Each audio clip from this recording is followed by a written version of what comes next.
So was the bastard you were after now riding with the cowboys? Roscoe Bob Bryant was his name. Oh. But no, this time it was a different bastard I was after. The aforementioned Mr. Ringo. And yes, he was working for Old Man Clanton.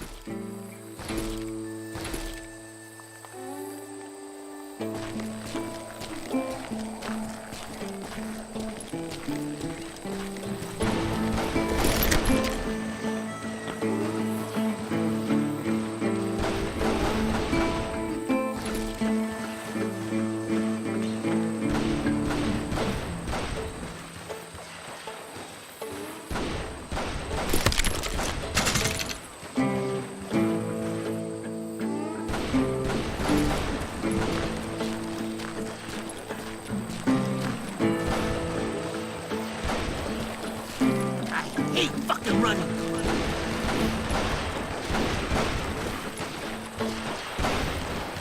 I came upon them robbing a stagecoach, which wasn't surprising, being they were such murderous thieves and bastards. The bandits wore red scarves, so I knew they worked for the old man.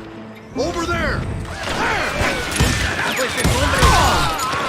I did my best to help those poor passengers.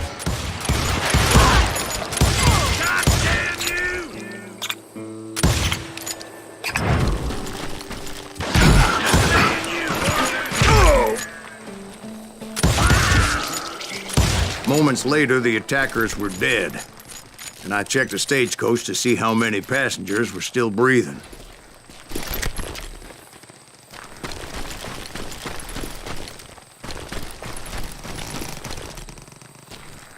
None. It was then I wondered if the rocks weren't hiding more bandits.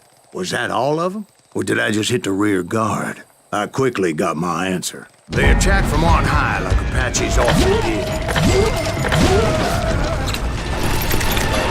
They appear in great numbers from above and rain down lead on their hapless enemies' heads, making use of the high ground and whatever else they had.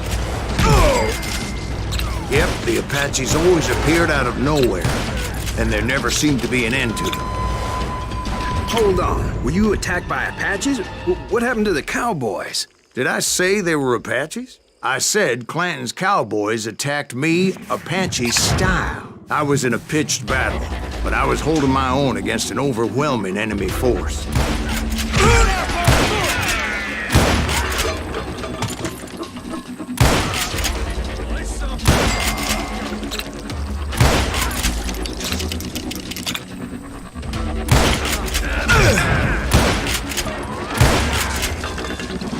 See, at the time, I was still pretty green and would often blunder into regrettable situations. But I just kept shooting at anything I could see up in those damn rocks. I didn't see Ringo, but I knew he was with the cowboys. He and Roscoe Bob had done me a dreadful wrong, and I was determined to have my revenge. To get to Ringo, I knew I'd have to find my way past these other assholes first. Stand and fight, you coward!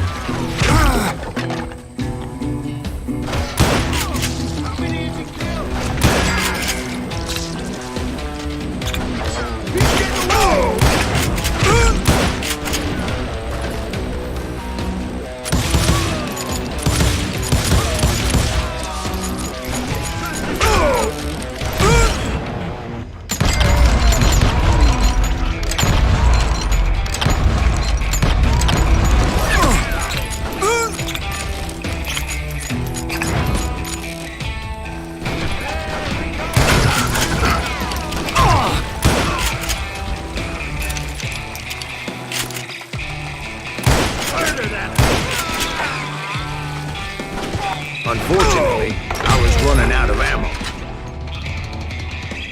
Another perfect example of my relative inexperience as a hunter of men. I immediately knew that a tactical retreat was called for, as my vengeful fury was much less impressive without the bullets to back it up.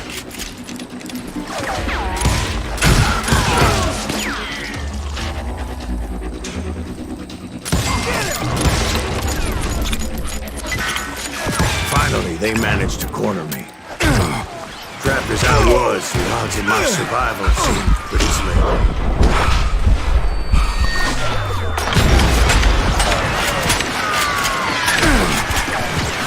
Luckily, serendipity was on my side as I suddenly spotted a way out of my predicament.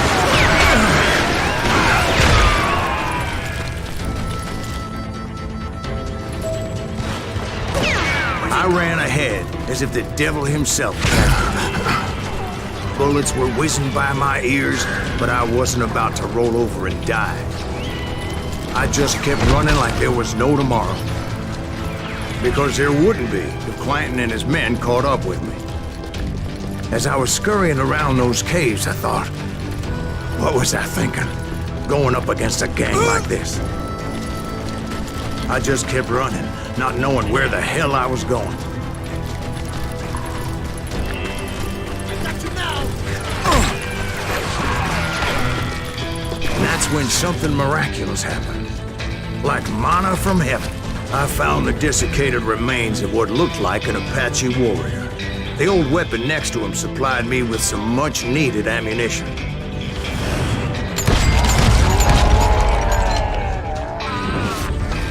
Bat Masterson once told me it was more important to be lucky than good, and he would know.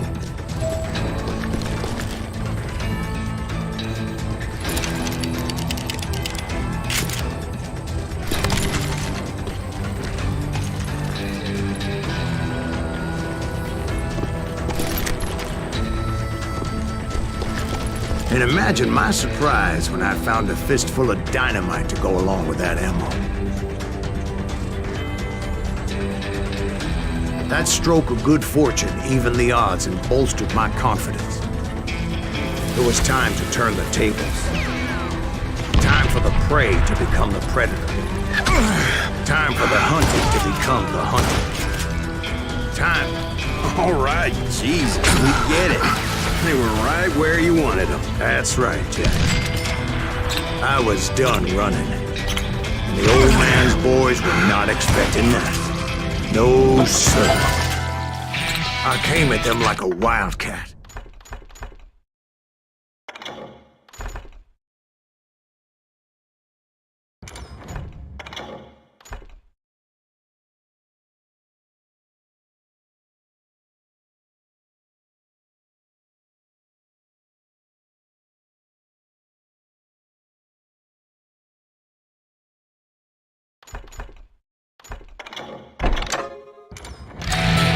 My fury knew no bounds.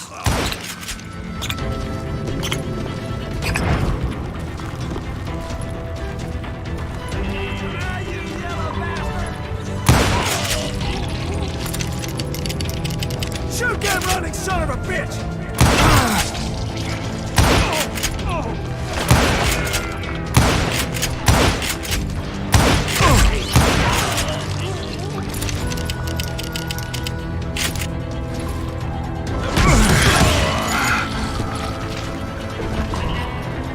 It was finally time for that old man to pay for his sins.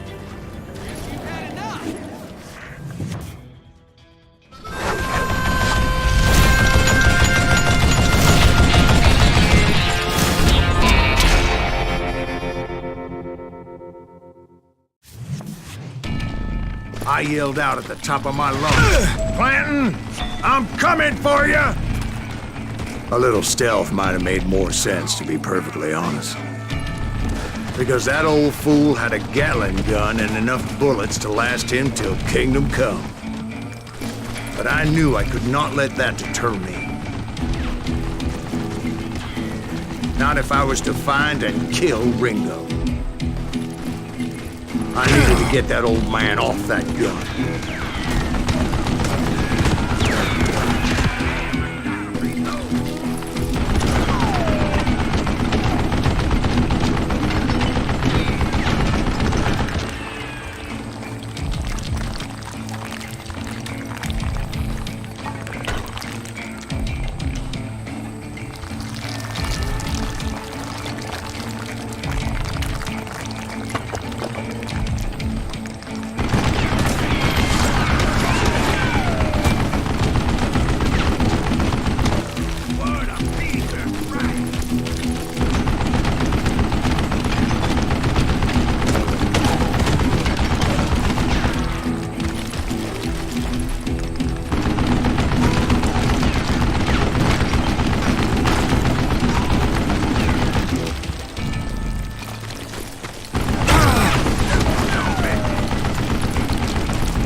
trying to reload again?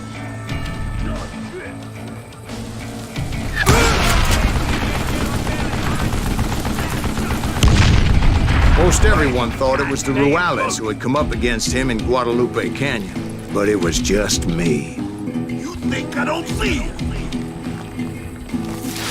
You can't do that!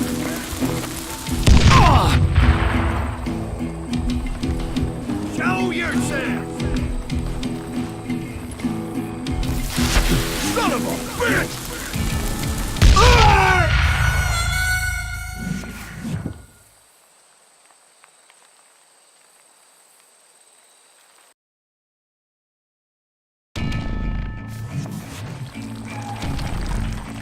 Why are you so afraid to face me, huh?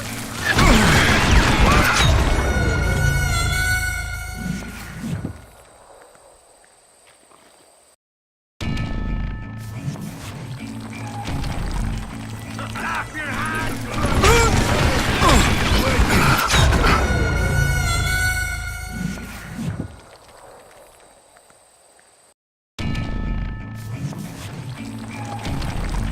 Gonna blow you into next week, boy! I don't know how to live this.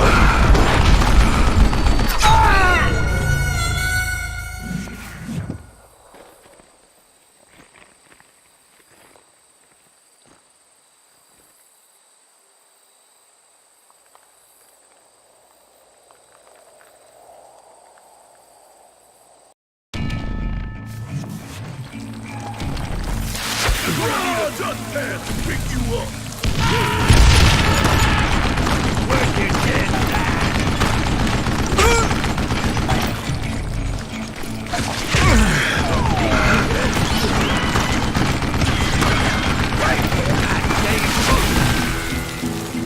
No.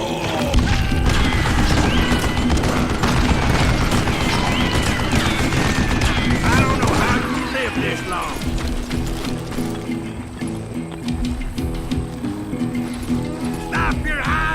Me.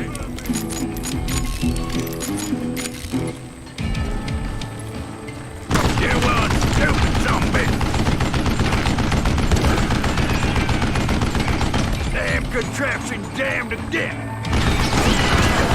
What I ever do to you?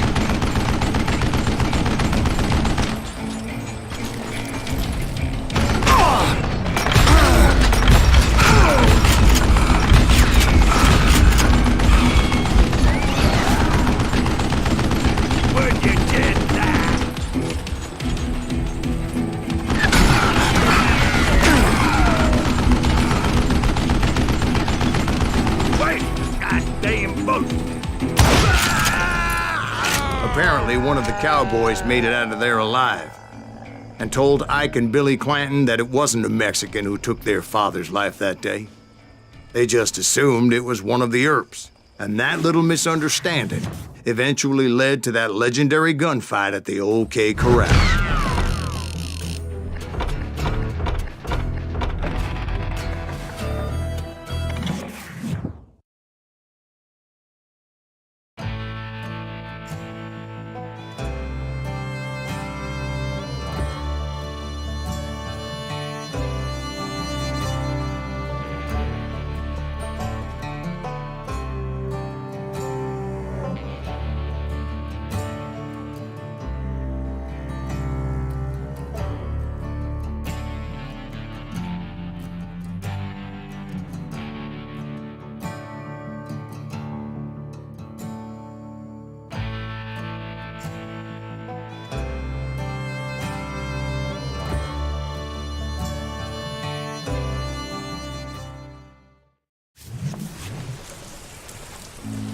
A few weeks after that dust-up at the OK Corral, I was still after Johnny Ringo. I had tracked him and the cowboys to their hideout at a sawmill, and they were loaded for bear.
What exactly did Johnny Ringo do to piss you off?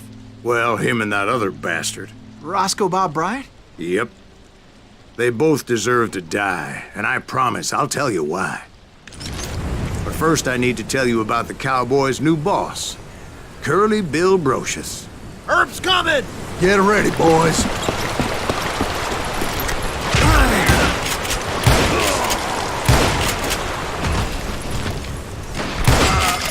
God damn you!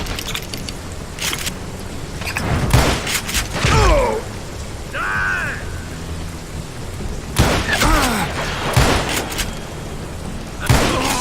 Curly Bill took charge of the Cowboys upon the old man's demise, and after that gunfight at the OK Corral, the Clantons wanted revenge.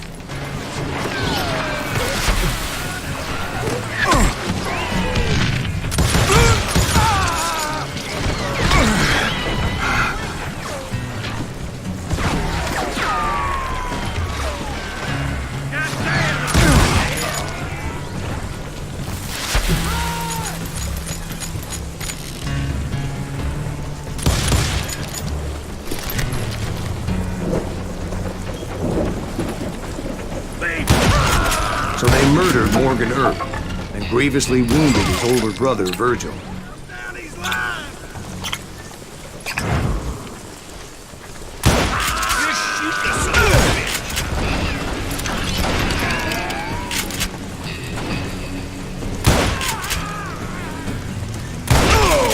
Wyatt and Doc went on what became known as the Vendetta Ride, hunting those outlaws down. So when I showed up, that's who they thought I was.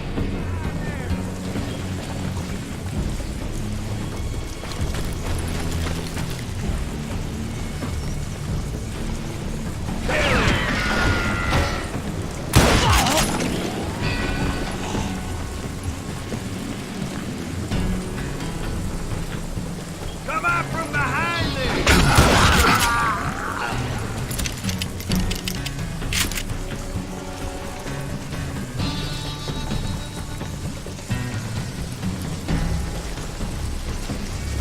That's it for you!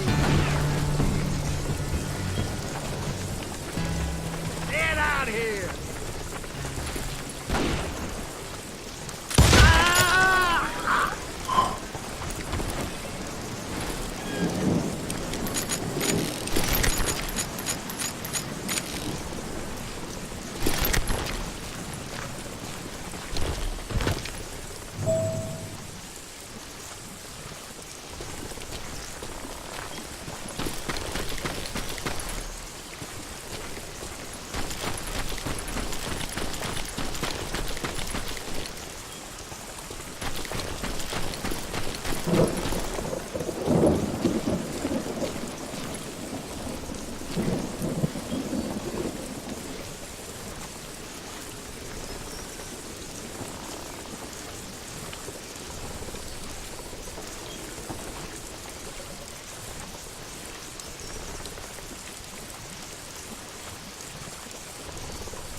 There were killers around every corner, all wearing red bandanas.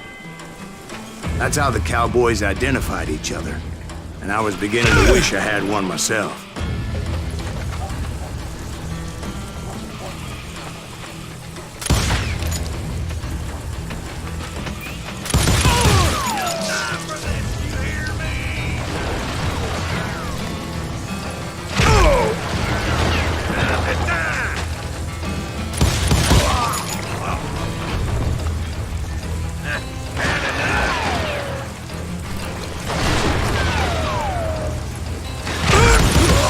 But I wasn't about to let Ringo walk away unscathed. And that's what drove me forward.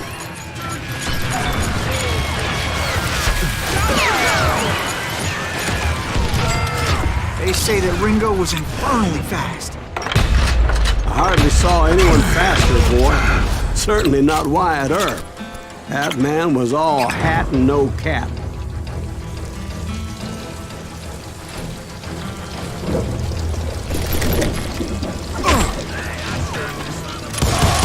Earp wasn't much of a match for him, but Don Holliday might have taken him. That Lunger should have kept his nose out of it. They never charged anyone for the murder of Morgan Earp.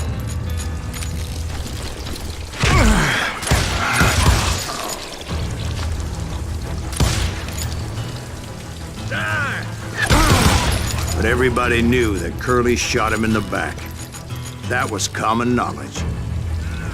Yeah, maybe so. But Ringo had nothing to do with it. He was just being loyal to a friend. Is that what you call it? Being loyal. Well, to get to that loyal friend, I had to pass by some buzzsaws as big as a man.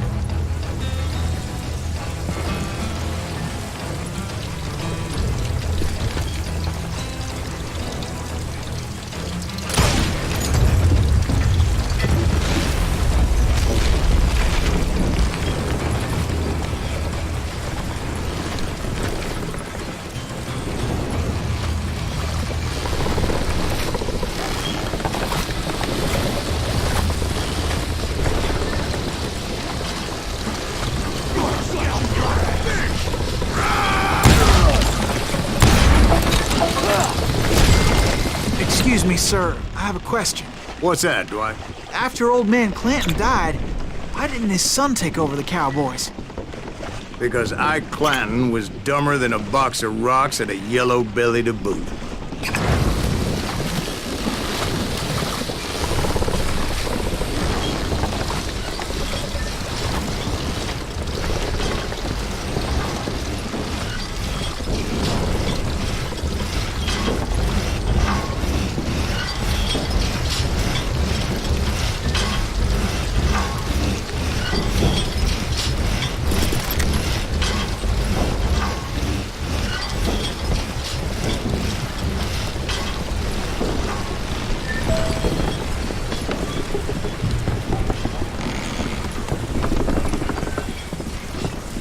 Now, where was I? Taking down the entire cowboy gang single-handed. Indeed I was, Jack.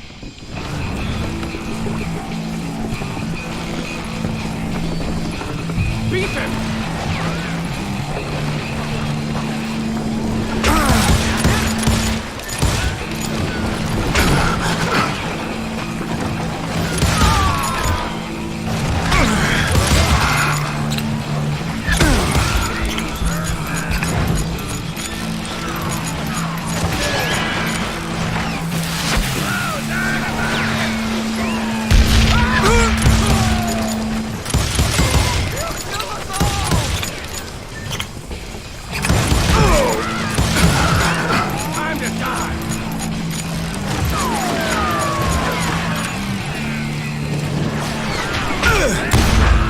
Though it wasn't easy, as those boys had good cover.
that sucker!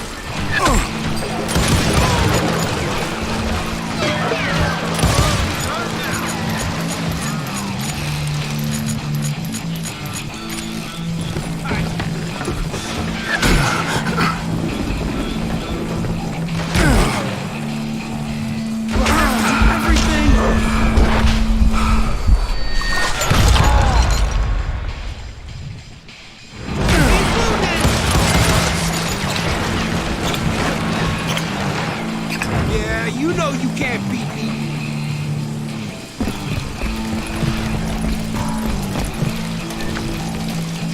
You bastard!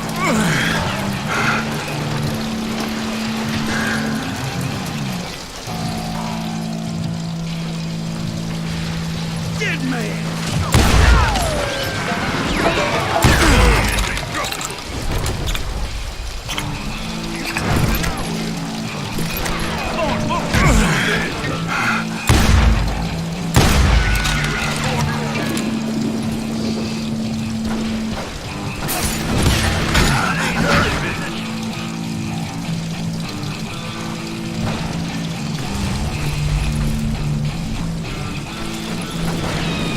In for the kill. You gonna need a cannon.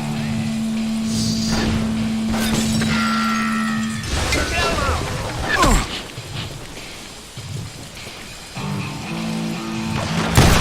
you're hiding too now.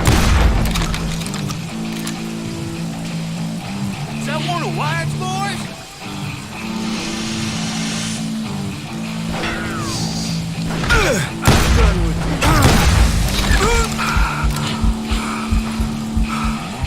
Just shoot the son of a bitch! He has it coming!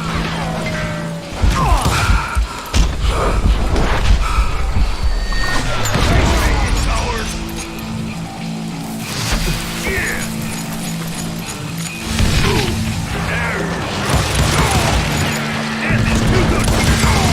There were carts everywhere, piles of lumber, and God knows what else for people to hide behind. That really was one hell of a sawmill. Quite an impressive operation.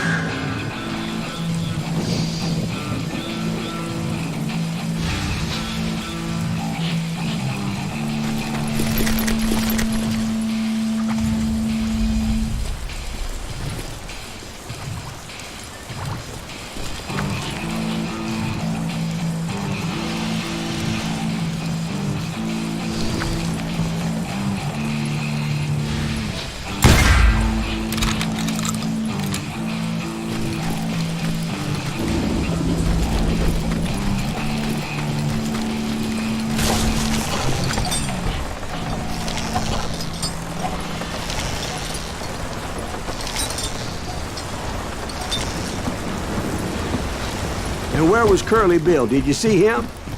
I'm about to get to that, Ben. Patience. I'm painting a picture here. There was this beautiful waterfall and a crystal clear stream that led to a verdant valley that was truly... Consider your picture painted. What happened next? Well, finally the bastards that were still alive made a last stand.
Curly Bill, Johnny Ringo, and his compadres took off into the lumber yard, and I followed after.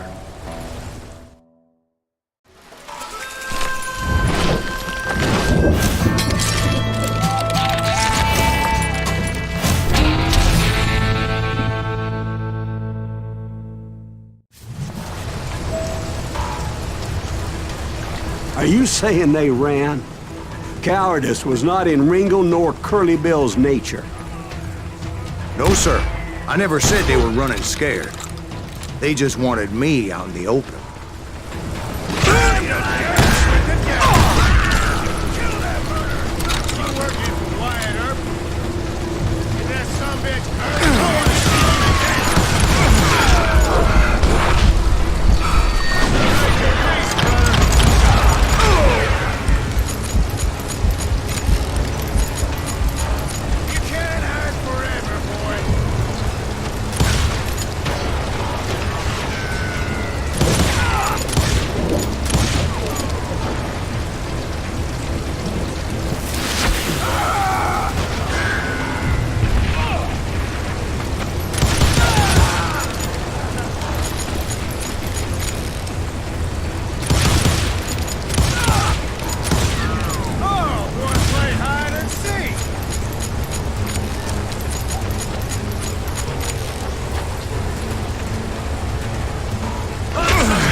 Brocious gave me no choice but to take his life.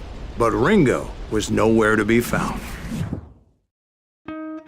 I knew you didn't kill Ringo, because he was found dead in a different location altogether. To this day, his killer is still unknown. Indeed. Took me a few months before I finally tracked his ass to West Turkey Creek Canyon.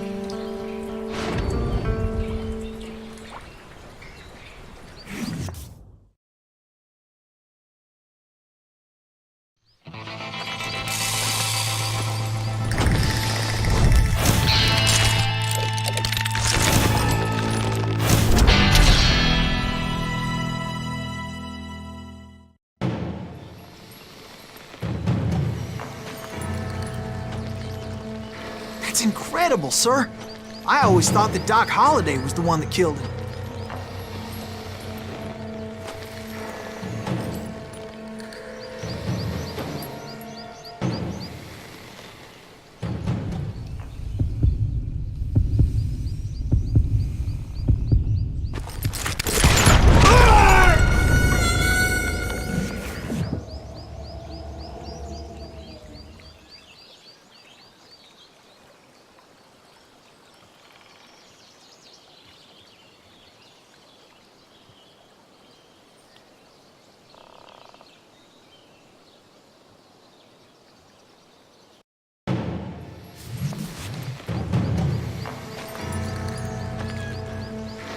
That's incredible, sir.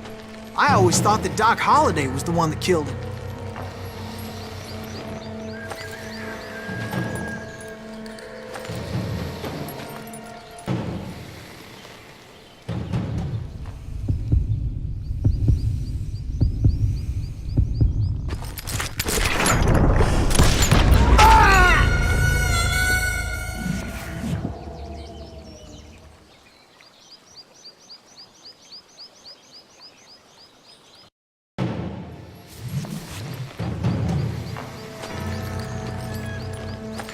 That's incredible, sir.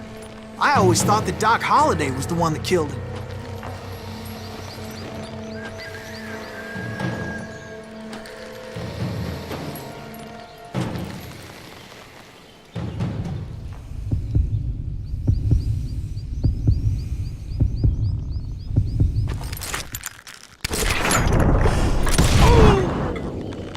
Sorry I had to ruin the legend for you, boy.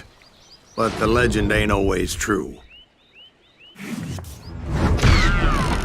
Doc Holliday had nothing to do with the death of Johnny Ringo.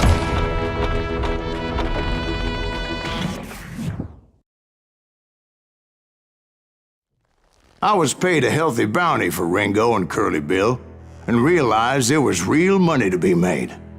That's why I went after Henry Plummer.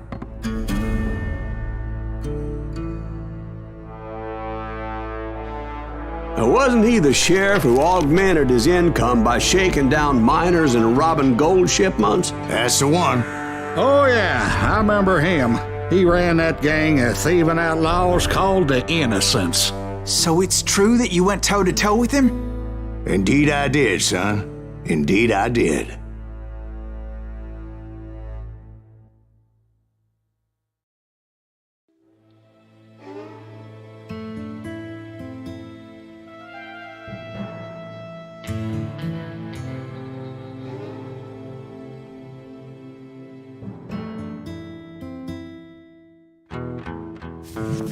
I knew I needed resources if I was going to track down Roscoe Bob Bryant, and hunting Plummer looked like a good way to get rich quick. As the local vigilantes exposed him as the leader of the bandits, and put a generous price on his head. Plummer rallied his gang to plunder one last gold mine before making their escape, and that's where I thought I'd find him.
It makes me nervous standing so close to all these goddamn barrels of gunpowder. Why would you be nervous?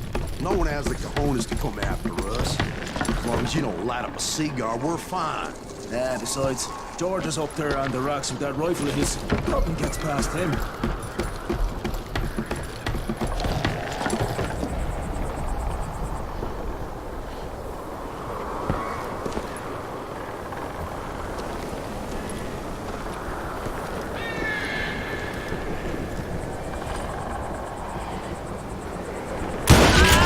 As my late father pointed out to me more than once, God made men. Samuel Colt made them equal. Put that moron out of his misery.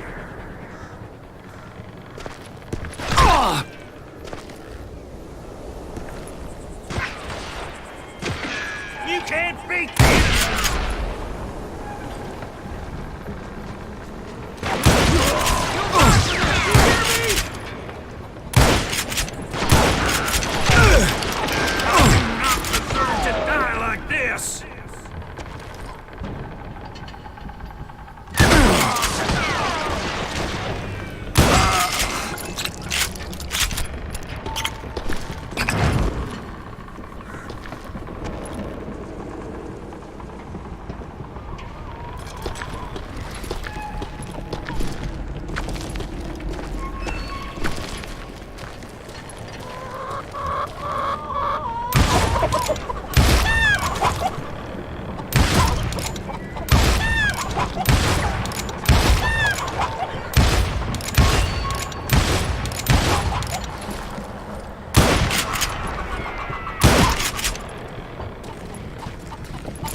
I knew that dynamite wasn't mine, so I decided the polite thing would be to return it.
It was the biggest gold rush since Sutter's Mill in '48. Unfortunately, prospectors weren't the only ones drawn to those riches.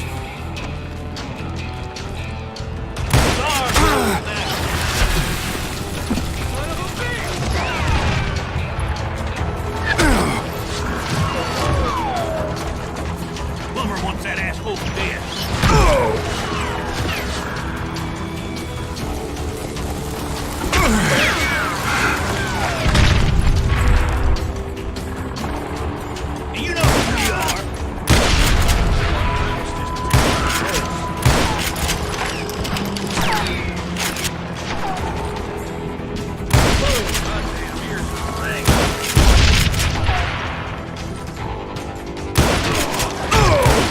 There were thieves and killers, robbing travelers and hijacking gold shipments.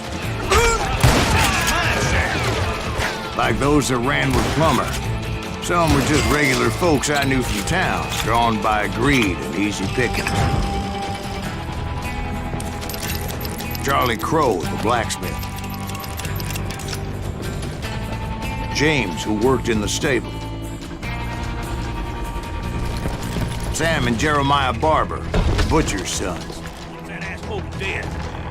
Ordinary citizens who lived a double life.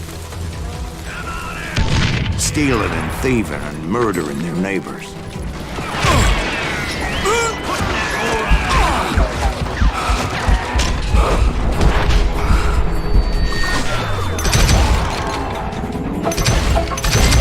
Now you're really pissing me off.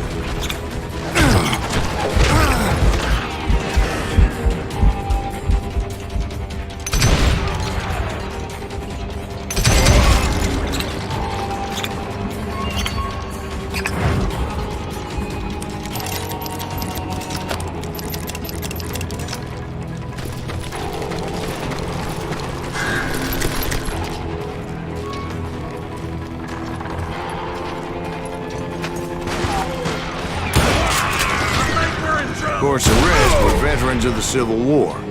Stone-cold killers trained on the bloody fields of Shiloh and Antietam. Dangerous, desperate individuals.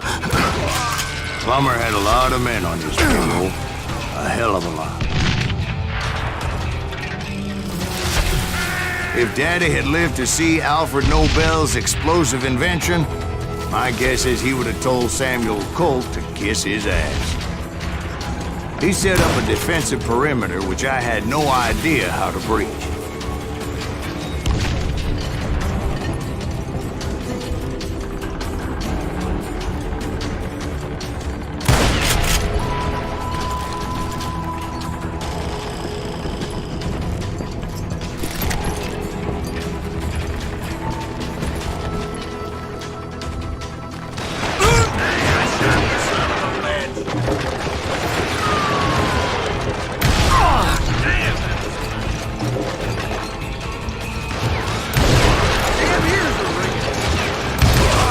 I was outnumbered and in way over my head, but I was too damn stubborn and stupid to realize it. They must have thought I was touched. Or had some kind of death wish. Seeing as there were barrels of gunpowder everywhere. Watch out for the goddamn gunpowder! One stray bullet, one stray spark, and I'd be blown to hell and gone. Did I have any second thoughts about what I was doing? No. That son of a bitch pretended to protect the public with one hand while stealing them blind with the other. I thought I was some kind of hero.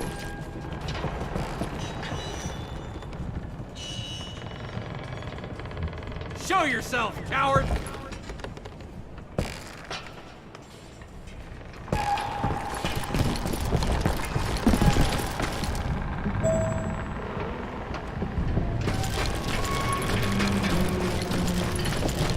I finally made it past and headed on to meet my destiny. Run! Can't hide forever!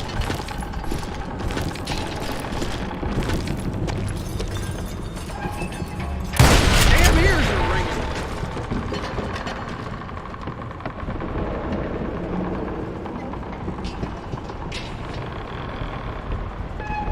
You can't hide forever!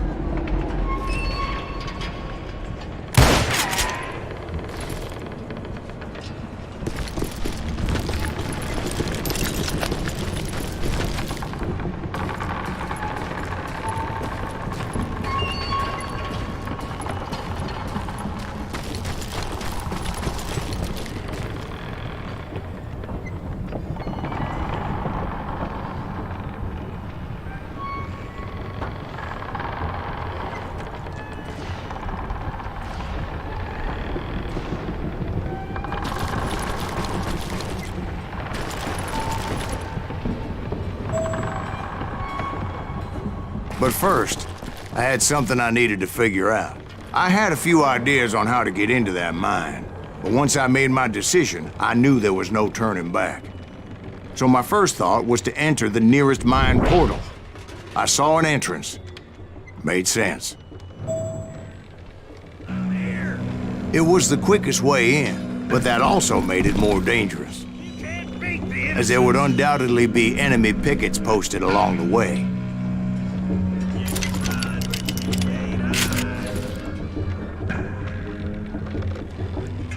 Put that moron out of his misery.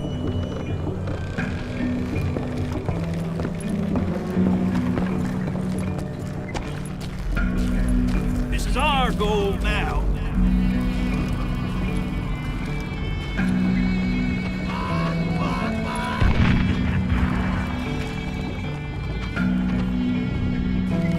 Plummer wants that asshole dead.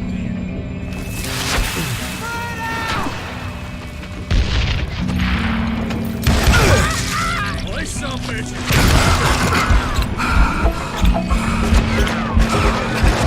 You ain't beefing me.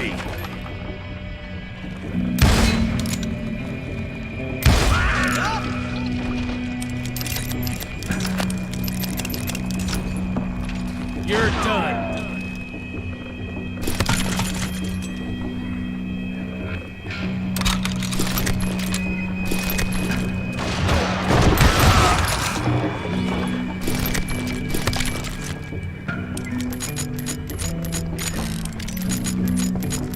Besides, once you enter a mine like that, it's easy to get all turned around.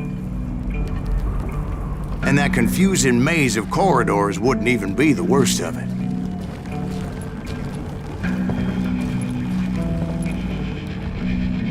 Catch him in the crossfire!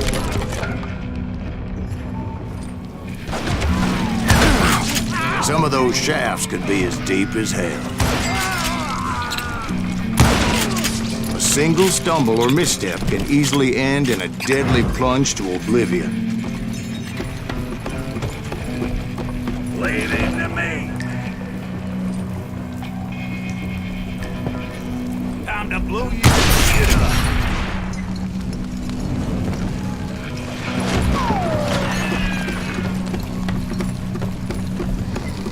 I do not deserve to die like this.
Quick reflexes often make up for a lack of common sense.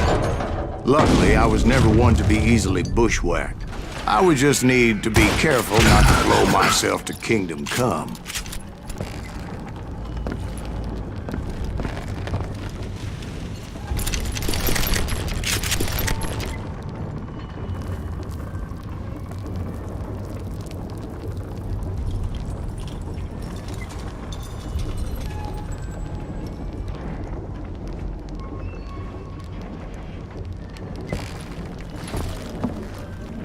With all that gunpowder and dynamite everywhere, a body has to know what he's shooting at.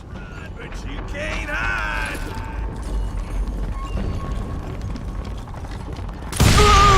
All it takes is one tiny spark, and boom. Take that asshole out. You ain't beating me. You can't hide forever. I will drop you down a mine shaft.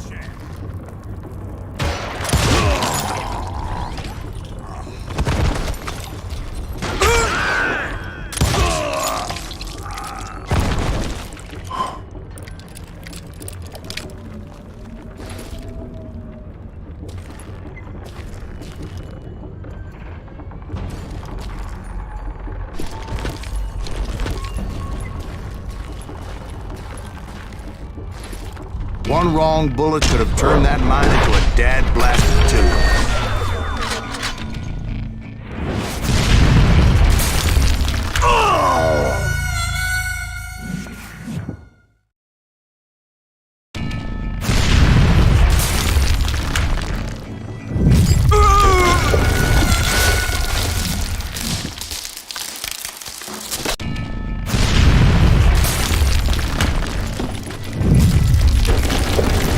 Freely admit that my plan of attack was not just moronic, but clearly insane.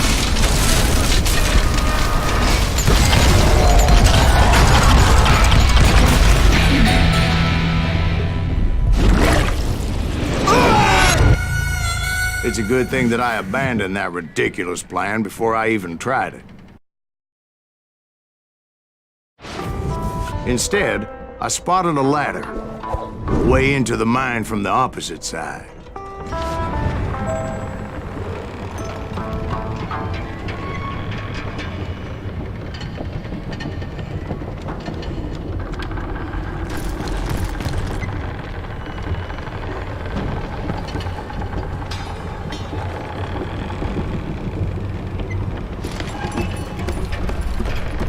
was a long way around, but that approach seemed more sensible at the time.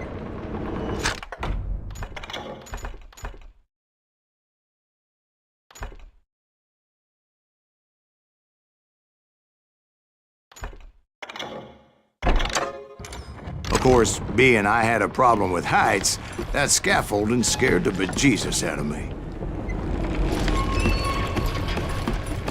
Climbing down that ladder required some caution. Because even though I had a younger man's reflexes, no man can dodge a damn bullet while climbing down a rickety ladder. I needed to make a leap of faith, which ain't easy when you're suspended between heaven and hell. I was determined not to give up, however. That Sheriff Plummer seemed quite the despicable character. When the vigilantes discovered what the sheriff was up to, people were outraged. That 10,000 they put on his head would go a long way to helping me find old Bob. And I had made it my mission to settle that score come hell or high water.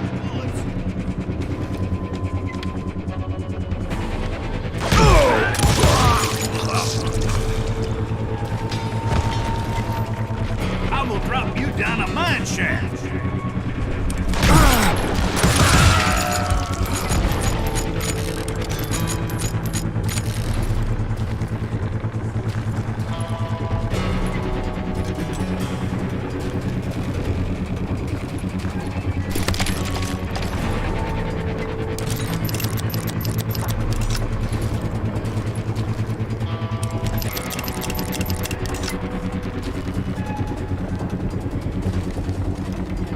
But first, I would have to make a choice. Take the elevator or climb the ladder.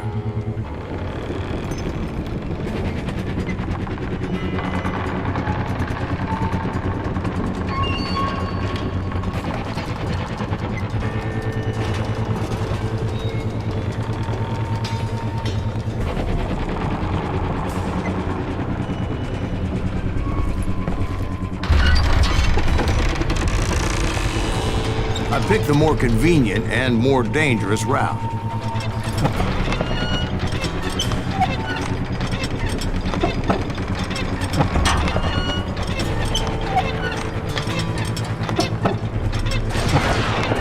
Man, you partner.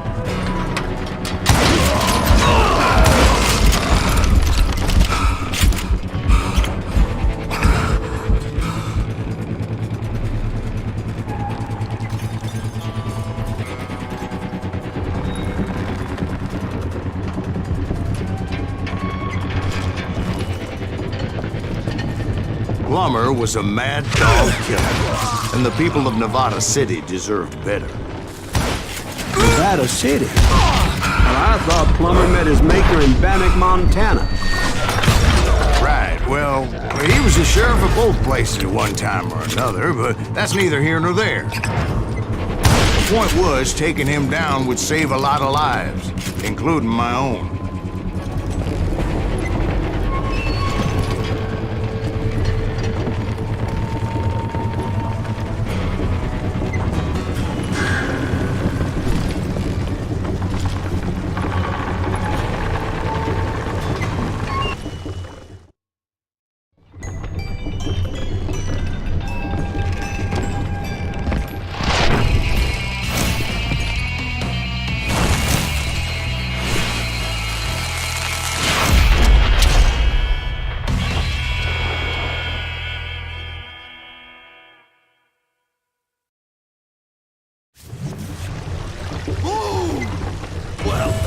This day is just getting worse and worse for you.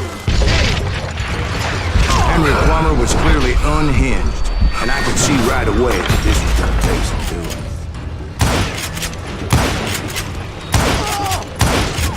Bastard! They're gonna bury you in a million pieces! What on? You can shoot, but can you aim?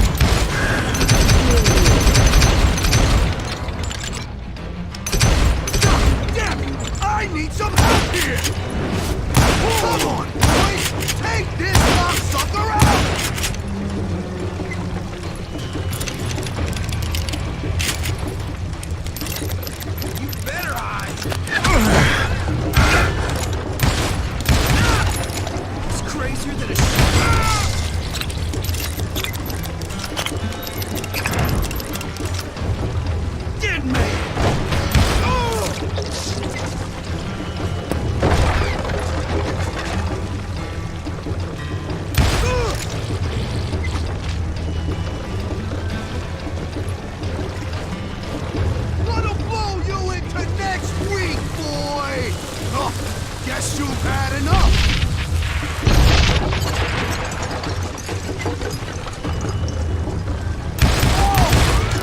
Oh, blood money for you today!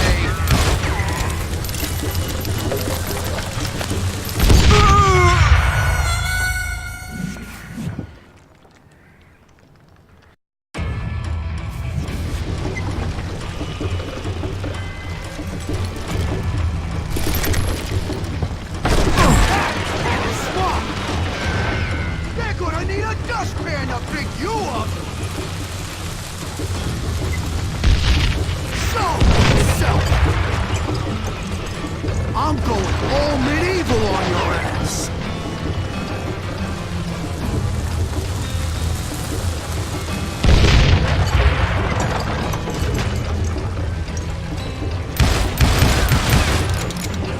Bastard! You ain't taking me!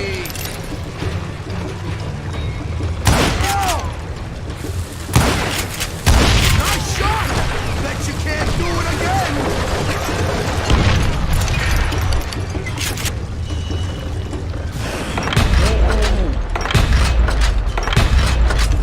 Ooh! No blood money for you today!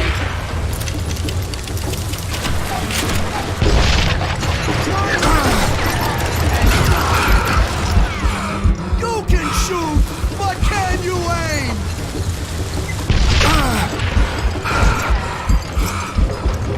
Catch this, you son of a bitch! Bastard! I can shoot too!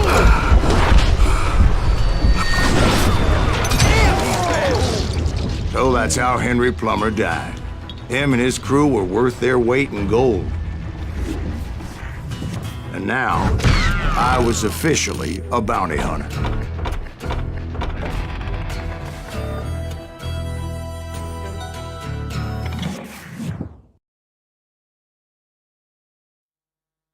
So, did you finally go after that Bob feller? Well, I heard word he was in Kansas with John Wesley Hardin. So that's where I went. Where in Kansas? Abilene. Why do you ask, Ben? No reason. Was Hardin as fast as Ringo? Ringo was fast, but John Wesley was as fast as the devil himself.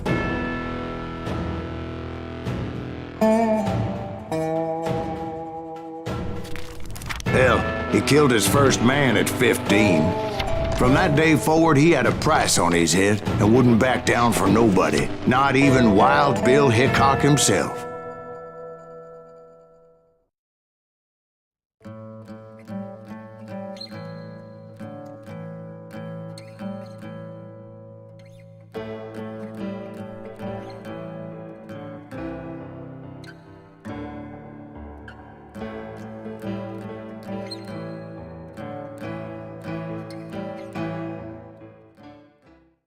I dodged death many a time, and that night in Abilene was no different.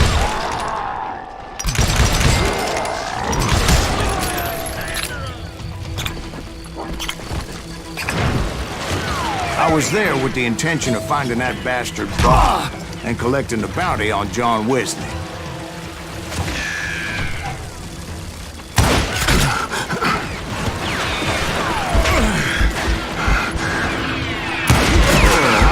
Texas Rangers got heart. Yeah, that's what they want you to believe.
You think you can kill me?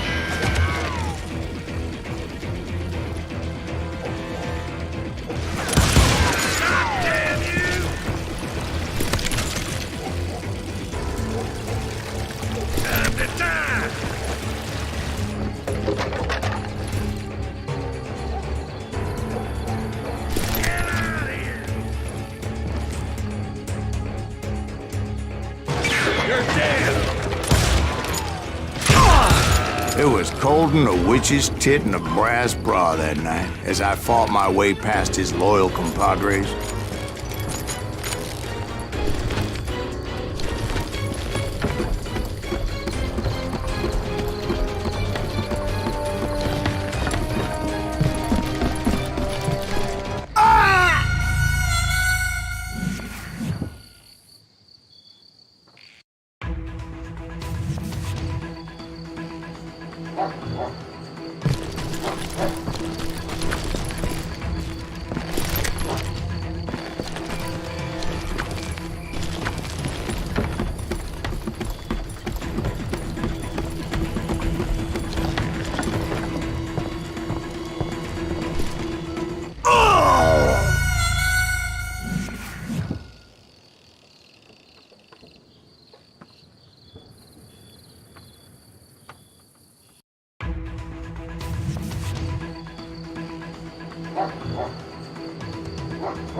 To the very same saloon we're sitting in today.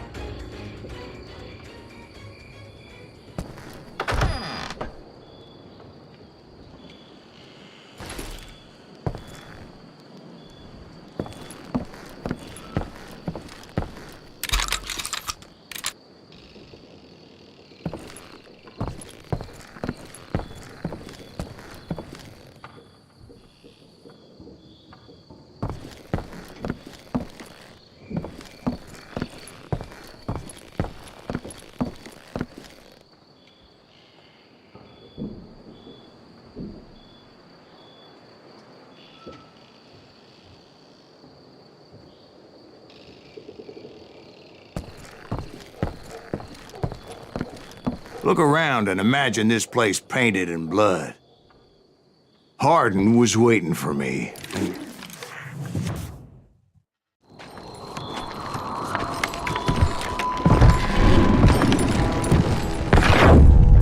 Wait, I'm jumping the gun here. Let me back up and give you some background on this sumbitch. He deserves that much. Don't you think so, Ben? John Wesley Hardin was a killer. By the end, he confessed to taking the lives of 42 men. Fathers and husbands, brothers and sons, men with families who cared about them. Families who put up money in hopes of finding justice.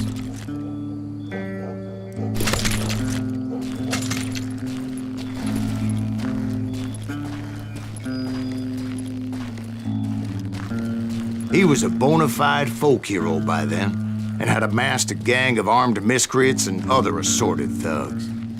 He and his men set up camp outside of town, and I was hoping Bob was among them. Shit, it's cold out here. Freezing my giblets off. Ain't right, we gotta stay out here keeping watch like this. Ain't nobody stupid enough to go after Hardin anyway. Better 3 hours early than a minute too late.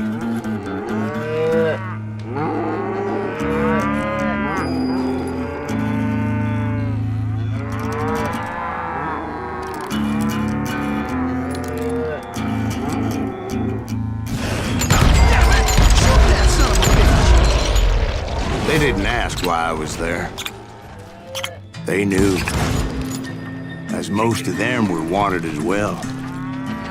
I figured Hardin was here somewhere, but to get to him, I'd have to get past his gun hands. And that was easier said than done, as most of them were as foolish and full of bravado as I was.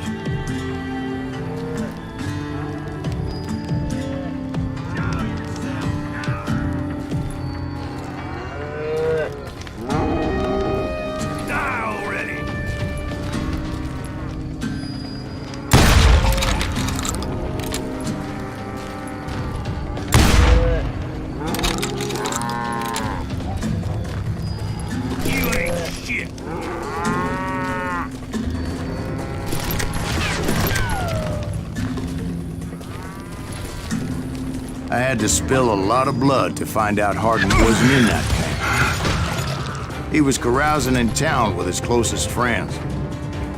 Hardin's boys apparently didn't want me to reach the Bull's Head. Some were hightailing it into town to inform their jefe of my unwelcomed presence.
Stop that sumbitch! Let the boys know we got another law dog.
I wondered if Bob was among them.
and I steeled myself for the fight ahead. For as good as I was, deep down I wondered if John Wesley wasn't just a little bit better.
Before I could test my mettle against Hardin, however, I would first need to dispatch his cadre of hired killers. Most of these degenerates were beyond redemption, but John Wesley might have been a different story. I didn't learn until later that that night was in fact his birthday celebration.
Can't get a good shot at it.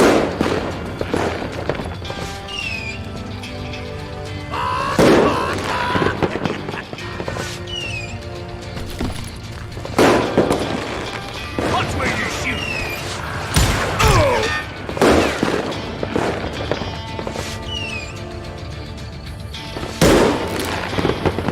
God damn him.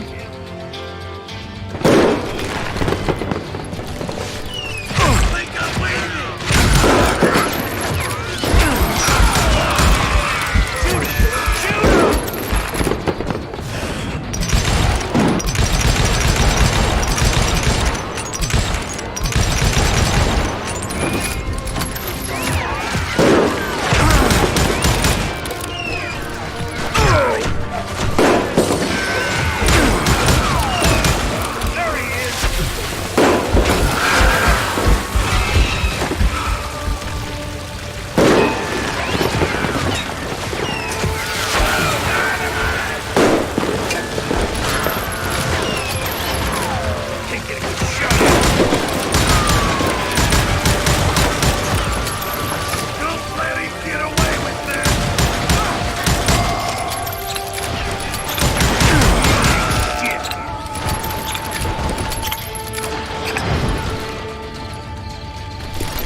There he is!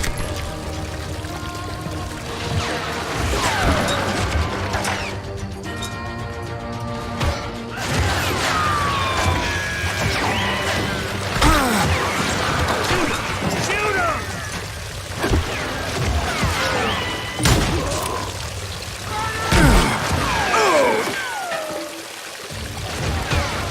Can't get a good shot at him.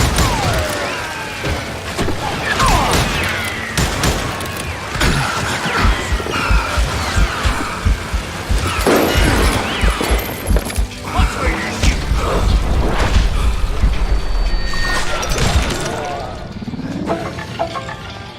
Now you're really pissing me off.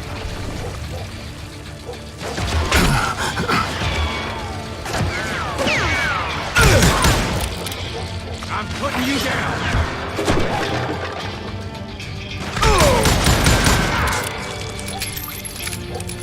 I think I already mentioned that I found Hardin in this very saloon.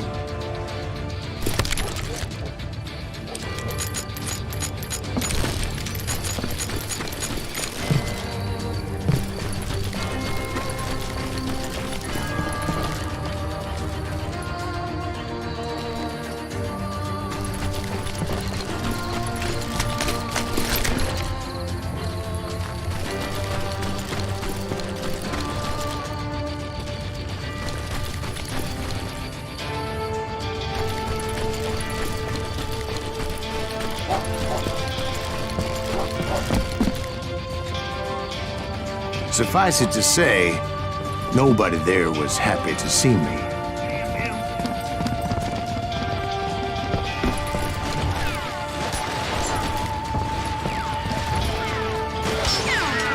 Can't get a good shot at him.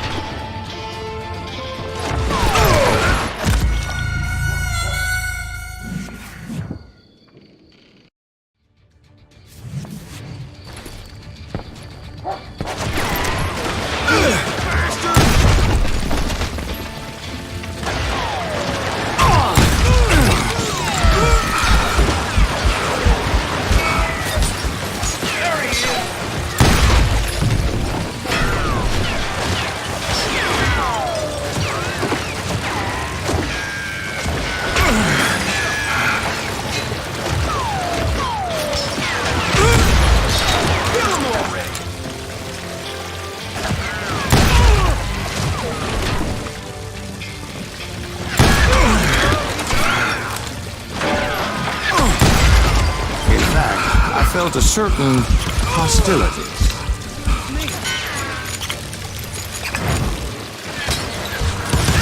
You just met your match.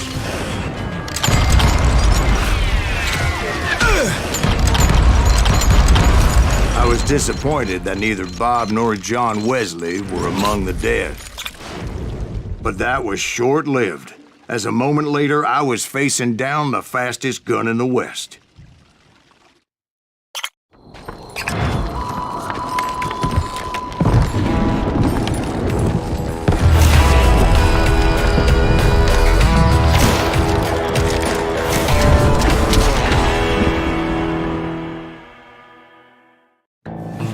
I felt a bolt of adrenaline, or maybe that was fear.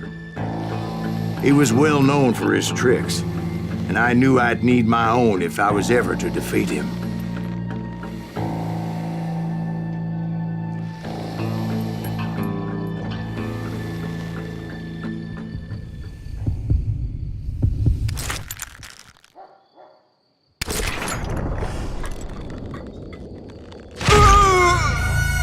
No, wait! He didn't hit me then. I'm sure of it.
I felt a bolt of adrenaline.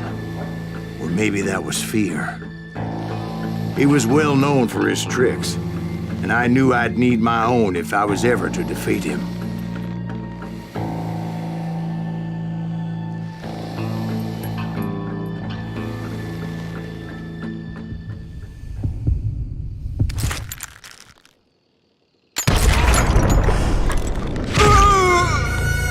No, wait! He didn't hit me then. I'm sure of it.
I felt a bolt of adrenaline.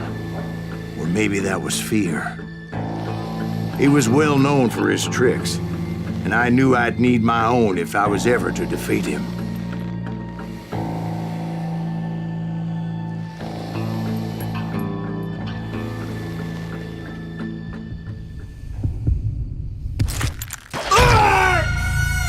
No, wait! He didn't hit me then. I'm sure of it.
felt a bolt of adrenaline. Or maybe that was fear. He was well known for his tricks, and I knew I'd need my own if I was ever to defeat him.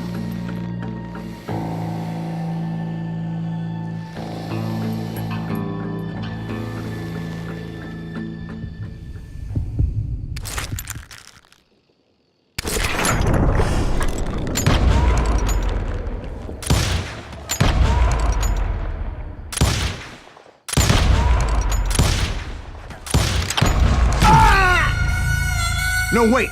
You didn't hit me then. I'm sure of it.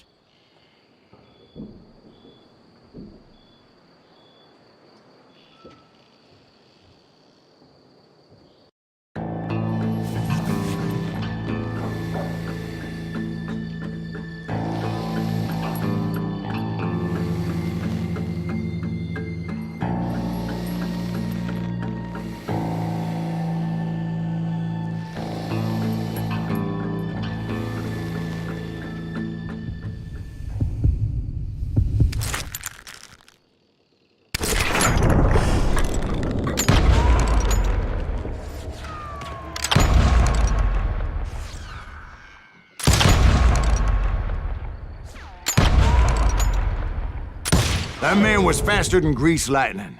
But being inebriated as he was, he didn't count his shots. And now, he was at my mercy. So he didn't die? No, I sent him to prison.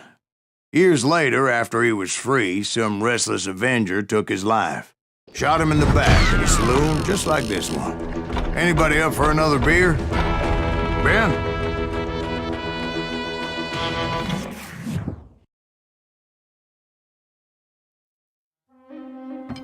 Thank you, darling. Yeah, some say revenge is a dish best served cold.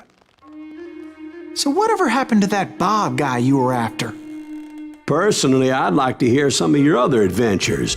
Like, I don't know, did you ever go toe-to-toe with a red man?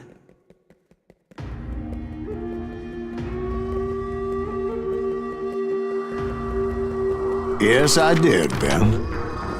I remember once I was after this renegade Apache, Grey Wolf. Strangely enough, revenge was also his primary motivation.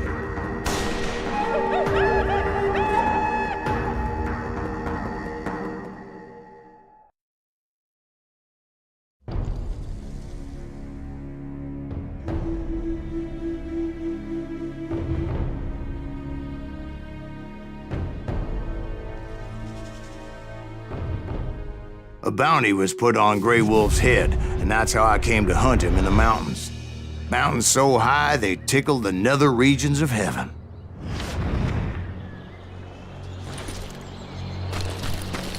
Grey Wolf was a Chiricahua Apache medicine man who had led a war party in revenge for a massacre against his people.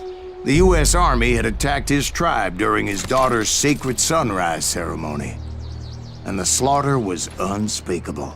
I understood his anger, as there's nothing more traumatic than seeing those you love die in a cruel and painful death.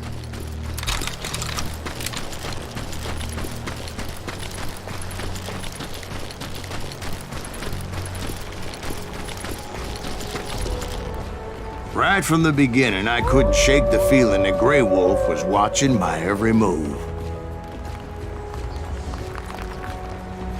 He led a band of young Apache warriors who wanted retribution and were more than willing to die for him.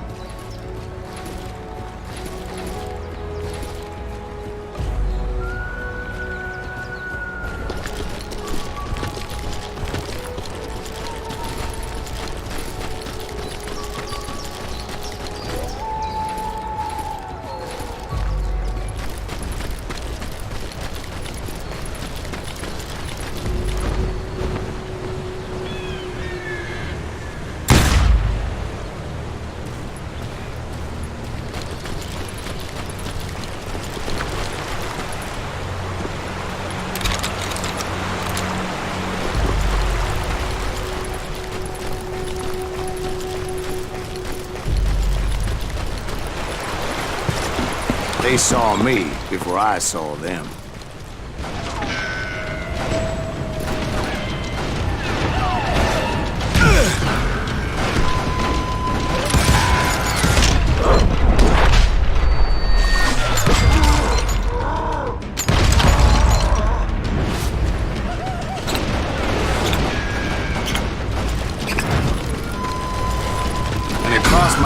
mind that maybe this wasn't such a good idea.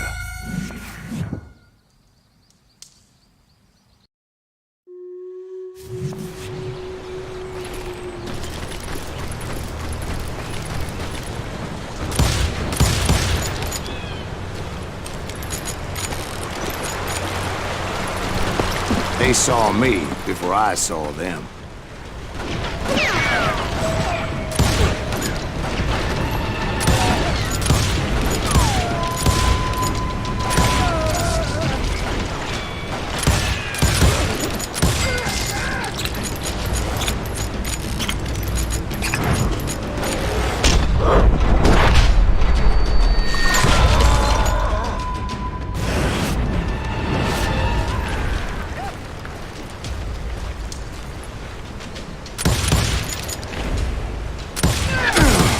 And it crossed my mind that maybe this wasn't such a good idea.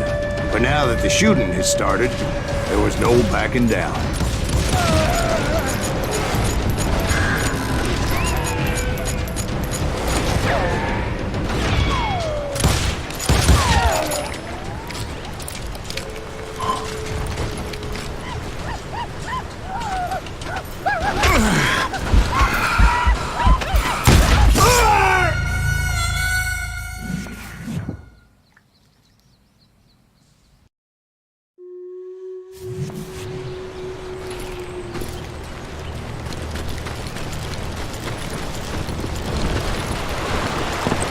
They saw me before I saw them.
rugged country, the winter home of the Chiricahuas, and that's why they had retreated there.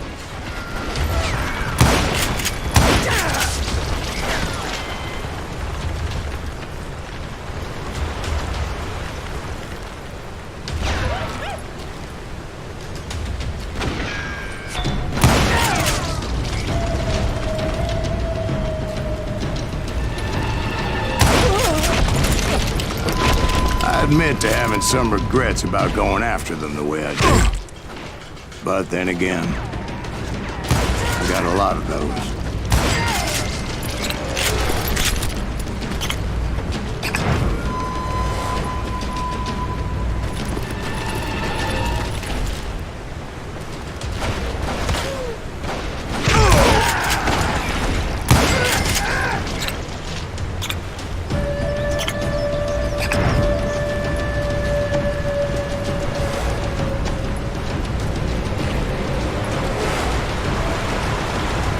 Find Grey Wolf?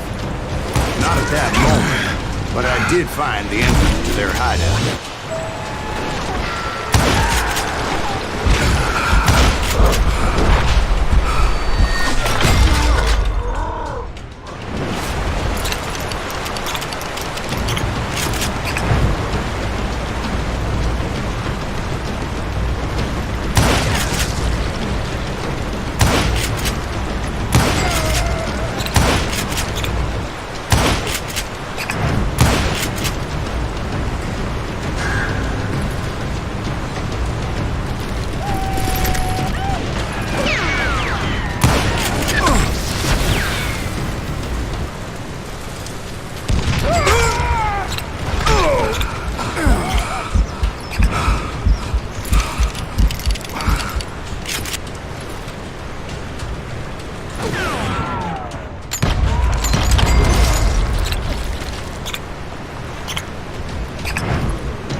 Deep crevice that led to a deeper cave.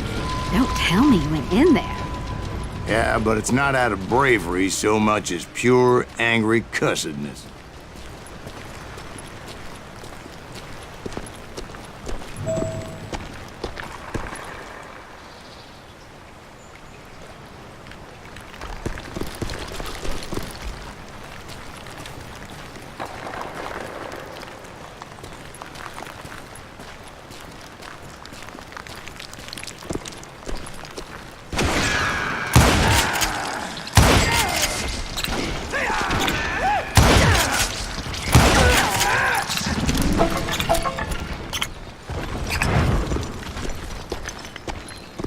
See, back then, I had a stubborn streak a mile wide, and I wasn't about to back down.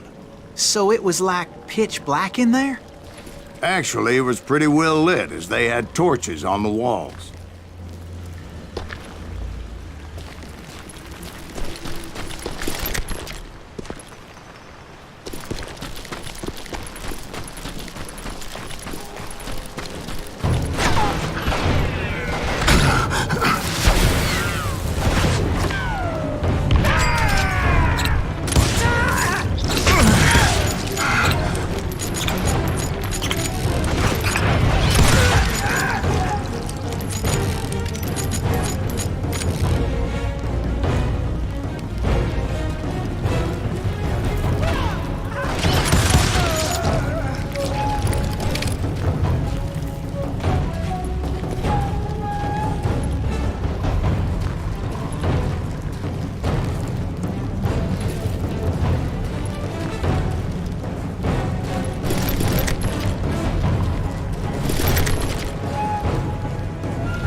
was his cave?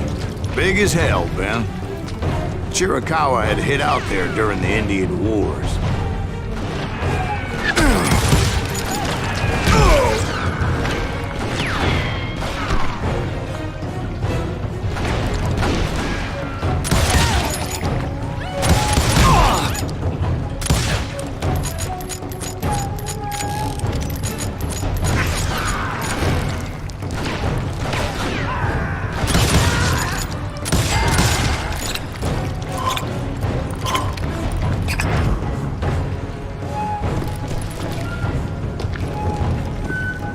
They thought it was haunted with the ghosts of those murdered by the horse soldiers. The cave was haunted with dead Indian ghosts?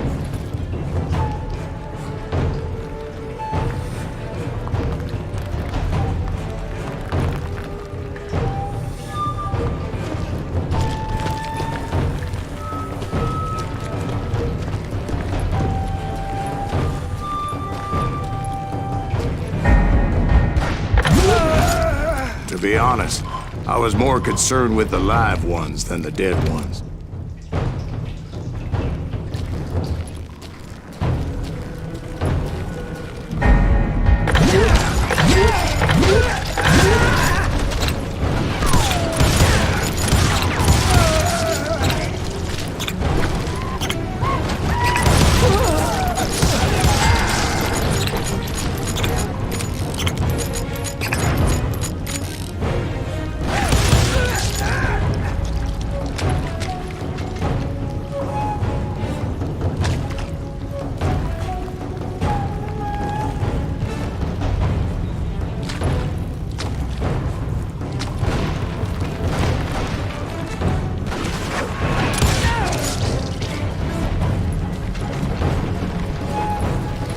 How come you know so much about Indians?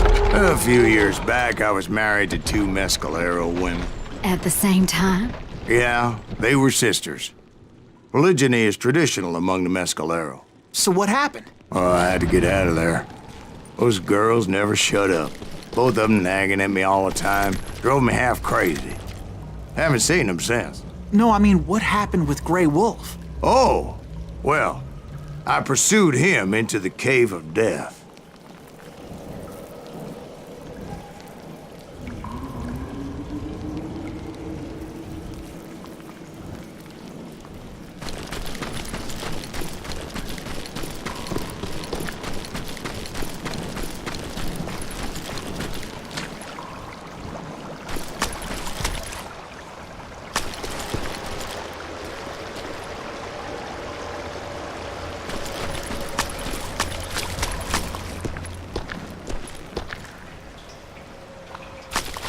I came upon this flooded grotto, and that's when I saw him. He came to me unarmed and unafraid. His voice echoed in the shadows, and I sensed he meant me no harm. You carry great darkness in your heart, and if you do not release it, it will claim your soul. The sound of his voice put some kind of ancient Indian spell on me. As his story unfolded in my mind. You will come to this place again and kill many more men, and the darkness will grow until it consumes everything that you are. The soul would have no rainbow if I had no tears. He said I was a great warrior, a coyote man, unequaled by any other pale-faced warrior, or something like that. Snakes will bite shadows of your past until a venom poisons your heart, and an echo of the song of the dead summons the spirits deep from within the mountains. I didn't quite get what he was saying, but there was definitely snakes. And indeed, his warriors surrounded me and attacked me like hungry wolverines. They couldn't stop me, though, and Grey Wolf wasn't in the mood for idle talk.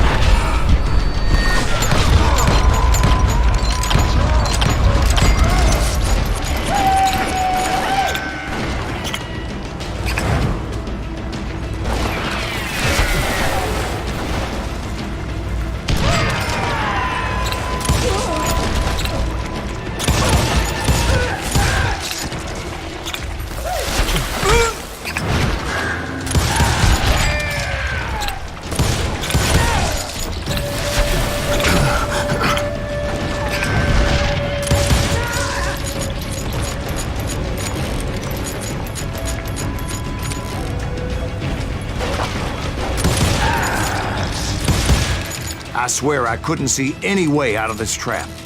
But suddenly, one just appeared. Kind of like a miracle.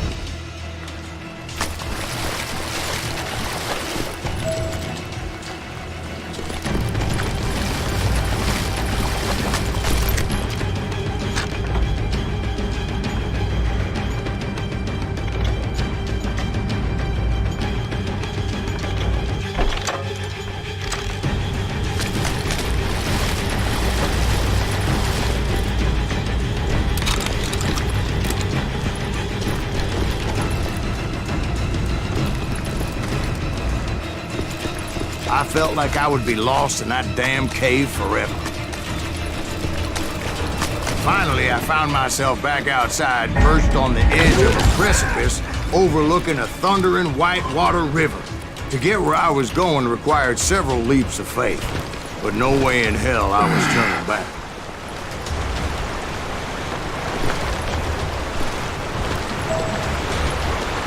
I chased after him, determined to make him explain the meaning of all that mumbo-jumbo. Mumbo-jumbo is right. Are you making this all up as you go? A few details may be fuzzy, brother, but I am relating exactly what happened to me. There were dozens of Apache warriors aiming at me from on high. Dozens? Well, maybe not dozens, but there was a lot of them. At least 3 or 4. Well, more than that, little lady.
Ahead of me and scrambled up those rocks like a mountain goat.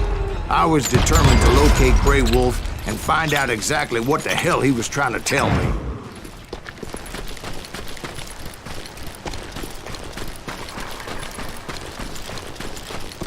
Wouldn't you know it?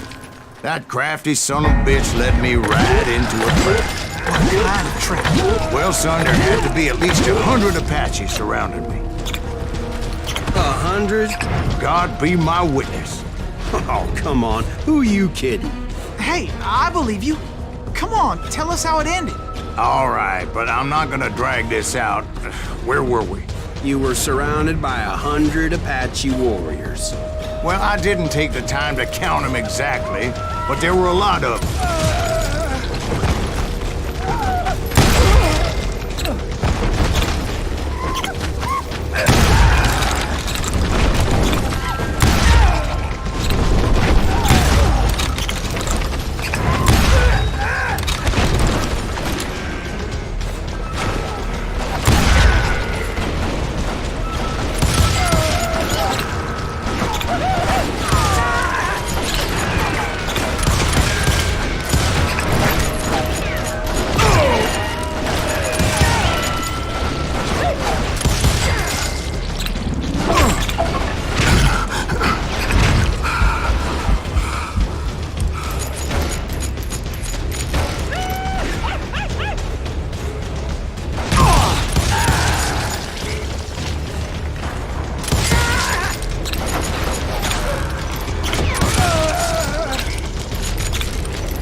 And in the end, a path appeared before me that I had not seen before.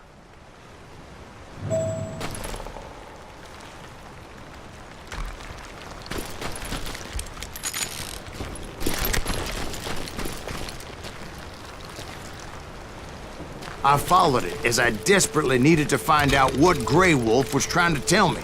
But it was like that son of a bitch disappeared into thin air.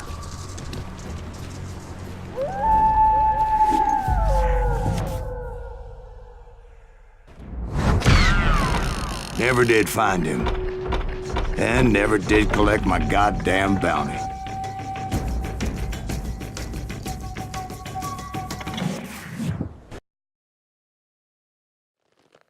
Thank you, darling.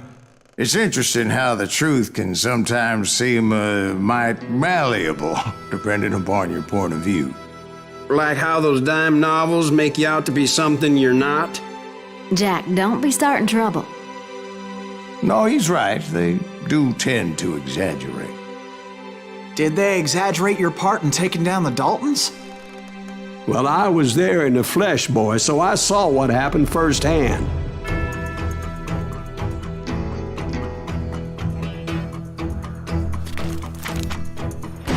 Those Daltons were lawmen once, before they all went bad, robbing banks and trains clear across the territory. Until Coffeeville, of course. I was one of the citizens who took up arms that day. Fighting on the side of the riot? I did my best, sir. We all did.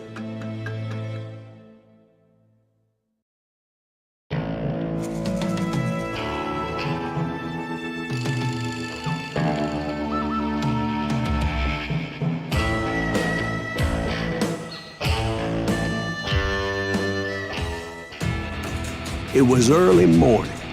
One of my friends was a local gunsmith, and he handed out firearms to anybody who'd take one. You see, the Daltons got it in their heads to rob 2 banks at the same time. 2 banks on the same damn street. Shoot him, Emmett!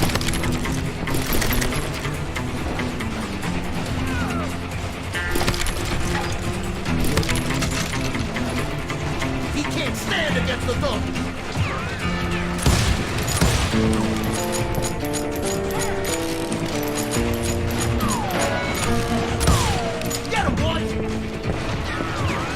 Story was Bob Dalton's girl was always riding him about how he had no ambition. Oh, you're nobody next to Jesse James, she'd say. Finally, the bastard took his brothers to Coffeeville just to shut her up. Right. It's always the woman's fault. Well, the locals recognized the Daltons right off. Before they could get away, half the town took up arms to defend their property.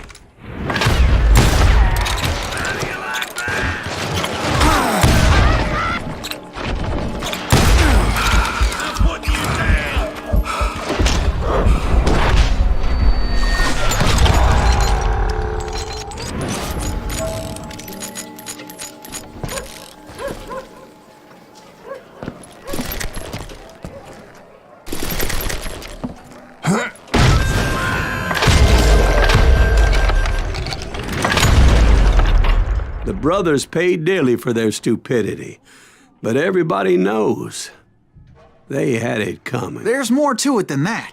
I read all about that day, so I know for a fact that it went down very differently. First of all, it was high noon. A posse of U.S. deputy marshals were on the rooftop across the street. Get ready, boys. They're gonna make a move. The lawmen had been tracking the Daltons for months, and now they finally had them dead to rights. But those boys had a reputation as stone-cold killers, so the marshals took every precaution, knowing they wouldn't go easy. Among them was a bounty hunter feared by many a lawbreaker. This man had no intention of letting the Daltons slip away. The marshals tried to get the Daltons to surrender. They'll give up eventually. We just gotta wait the son of bitches out. This bounty hunter knew that the brothers were far too proud to ever lay down their guns.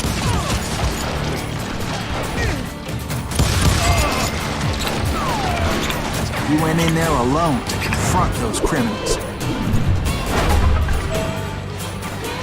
One of the marshals shouted, Where are you going? Are you crazy? Hey, where do you think you're going, dumbass? That rifle's mine. But he paid him no mind. He saw a way to get around to the back of the bank. Then he figured out how to hit the Daltons from a direction they weren't expecting.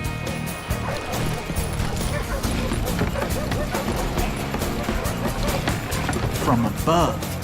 Fortunately, a water tower was right there. A moment later, he was climbing up a steep ladder, laughing at danger as he did. It was brave men like him who risked their lives to tame this wild country.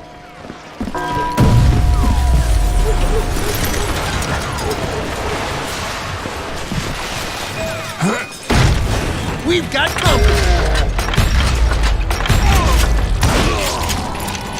Heroic men like him, who did what other men couldn't or wouldn't to make this country free.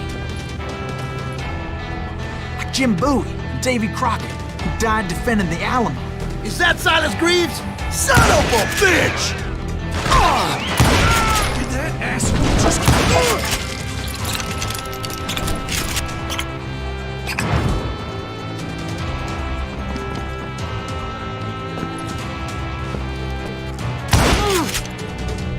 You can't hide from me!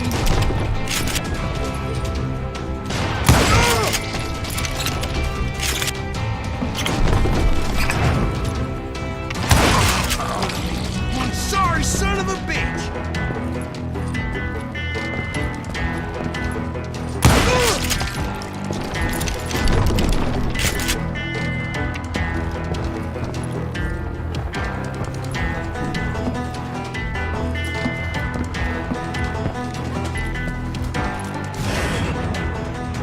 Over there!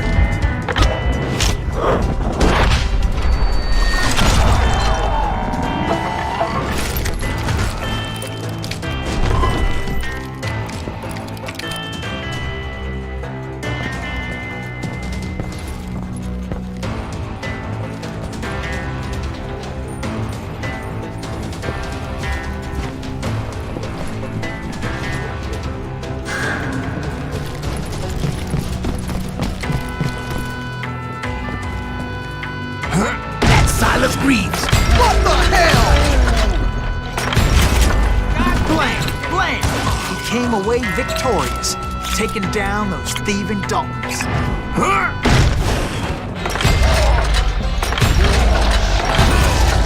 His name is Silas Greaves, and when the dust finally settled, he was the last man standing. Sorry, kid, but that just wasn't the way it happened.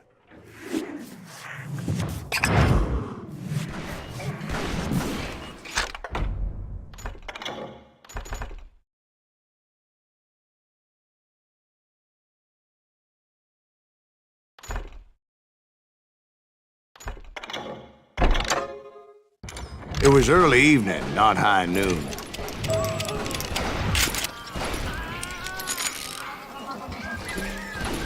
I was late to the party and Coffeyville was already up in arms. The Daltons blew up a safe and were all set to hightail it out of there.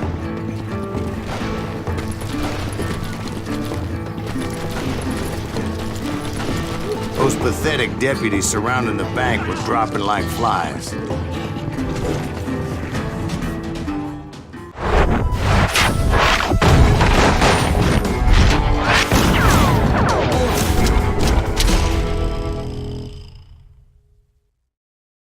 I'd been tracking those jokers for months, waiting for them to do something reckless. And finally, they did. Those stupid bastards decided to rob two banks at the same time in the same town where everybody knew them. But they still had friends in Coffeyville.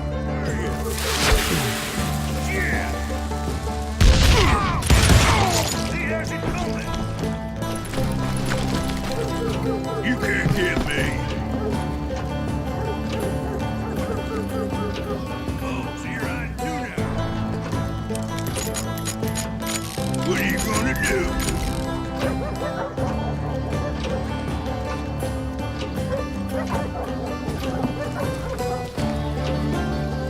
Waste your bullets. Go ahead.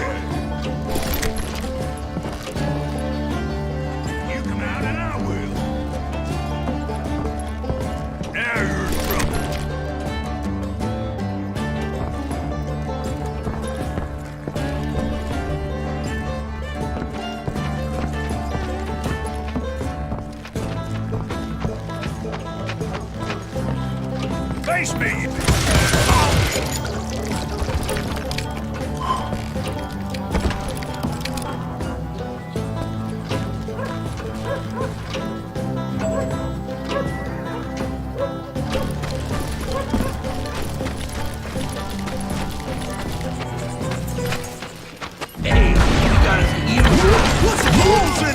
Those friends came after me like a pack of wild dogs, tooth and nail.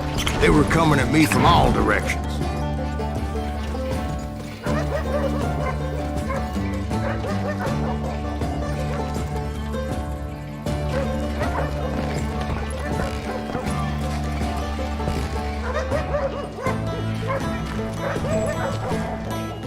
I caught sight of the Daltons running with the money and didn't want to lose them.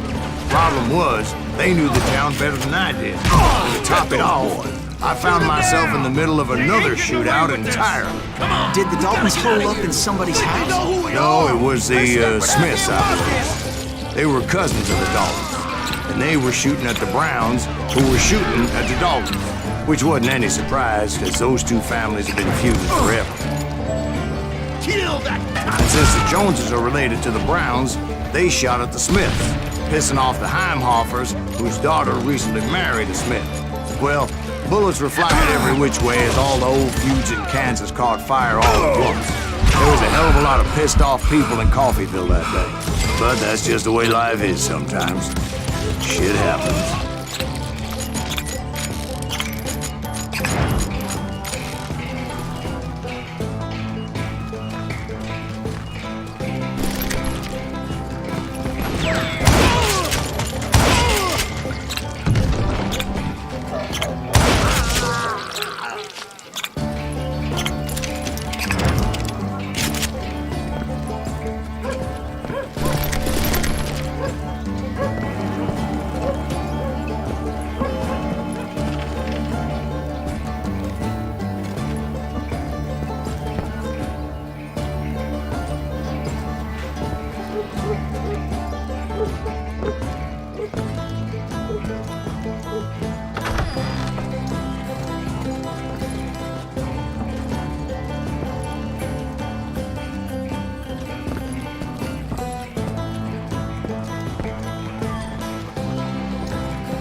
The Dalton boys knew I would never give up. Those Daltons weren't the sharpest knives in the drawer, but they always stood together. They set a trap to slow me down and allow at least two of them to escape. The third brother stayed behind to plant me, just in case that trap of theirs didn't work.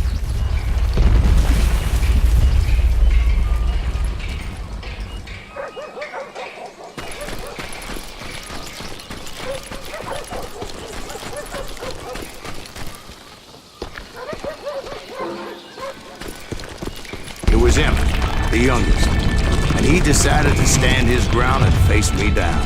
I ain't afraid of you, Silas Greaves. This is where it ends for you. He was determined to protect his brothers. I understood how he felt. Taking me on all by his lonesome wasn't exactly a recipe for a long life. I'm gonna send you to the bone orchard.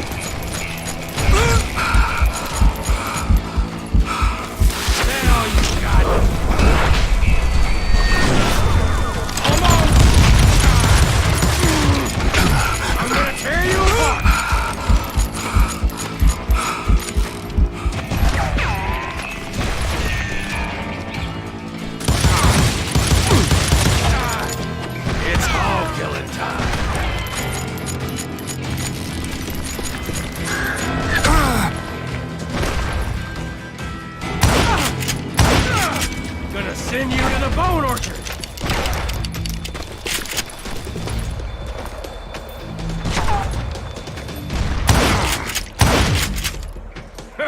I'm gonna cut you in half!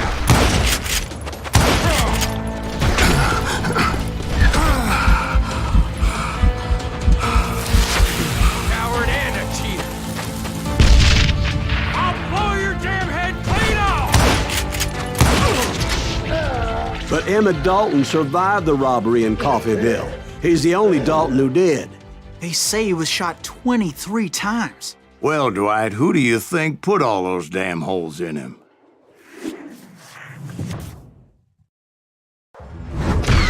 But I have to admit, that boy had grit.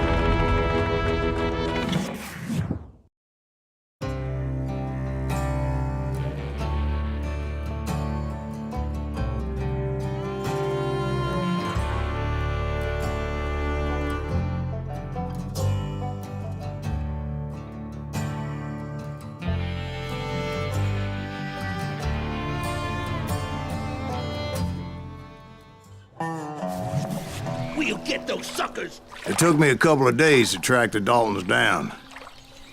They can't get away with this! And in that time, a whole posse of local vigilantes offered to lend a hand. We'll track them to the ends of the earth. They seemed as determined as me to find those outlaws. But as we headed into those swamps, it was like I had my own private army. There was no way those boys were getting away this time.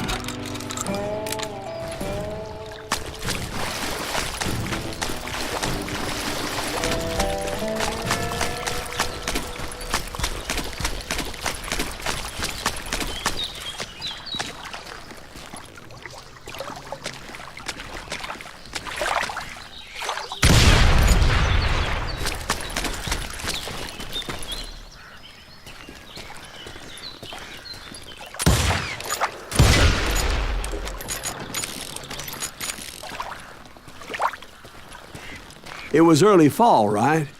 Beautiful time of year. At least you had the weather on your side. Not by my recollection. It was damp and foggy as hell.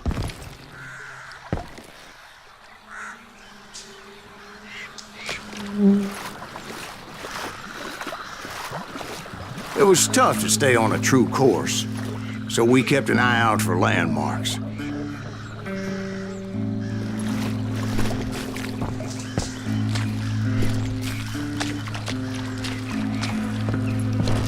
It was autumn. The maple trees were in full color, red as blood.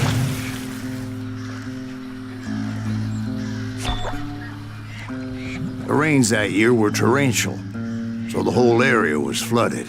The vigilantes had spread out wide, and pretty soon I couldn't see anybody.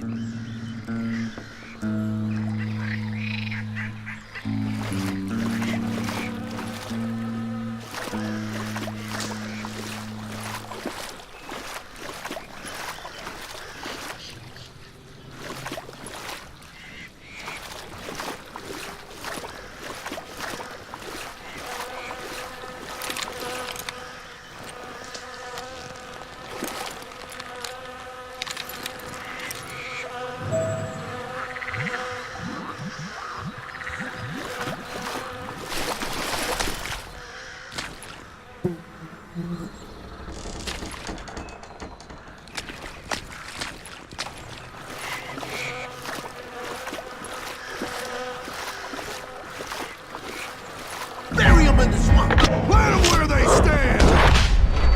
Except for some son of bitches ahead of me wanting to do me harm. So I had to face them alone. I wondered why my compatriots didn't come running when they heard the shots. Come out, you yellow bastard!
So did you find the Daltons? Not yet, but I did have the questionable pleasure of meeting a few of their friends.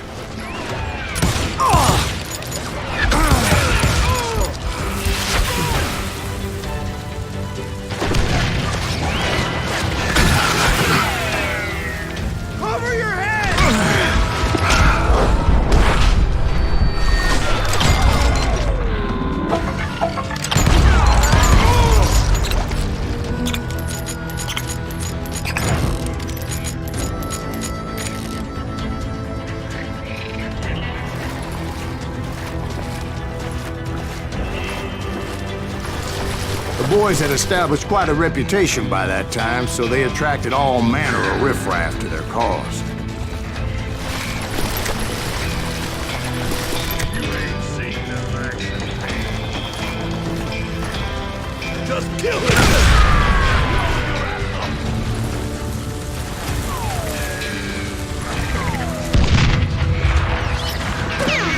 I'm gonna blow your damn head off!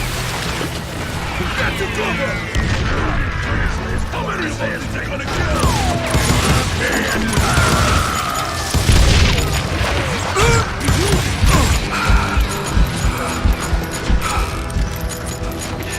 Shoot him in the head! This is gonna hurt!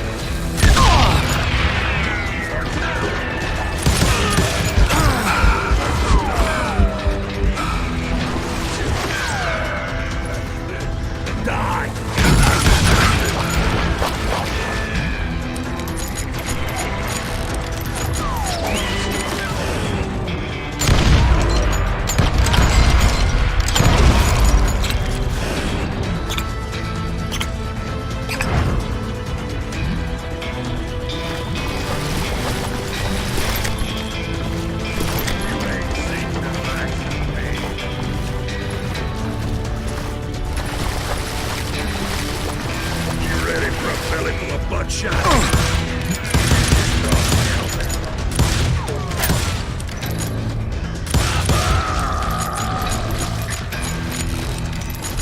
And my reinforcements was nowhere to be seen. Point being, I was under serious attack.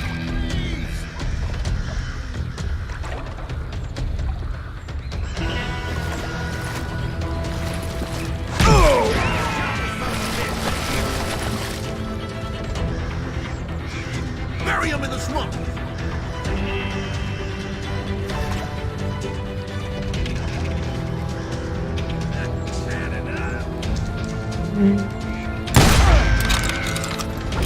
Beat us all!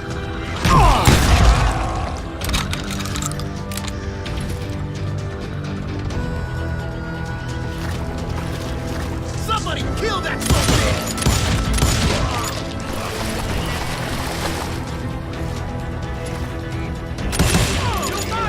You hear me?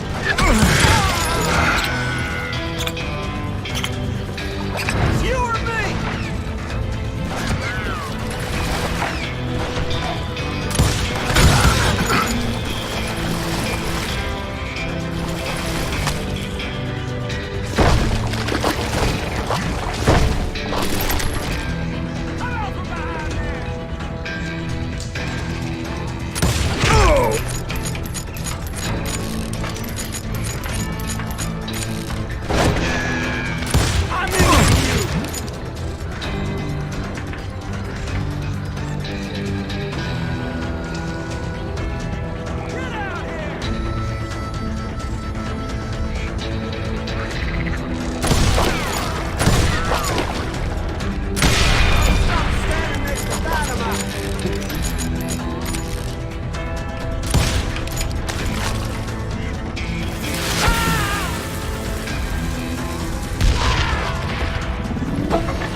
But luckily, a barn materialized as if right before my eyes. I scrambled up top to get a better view.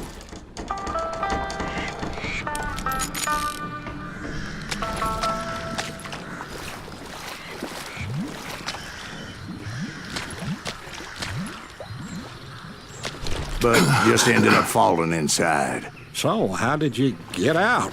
The barn doors was open. About right then, I saw some suspicious characters running through the bushes. Of course, I followed them. But that goddamn swamp was like a goddamn maze, and pretty soon I had no goddamn idea where I was. Steve? So I just started walking, and pretty soon Oh.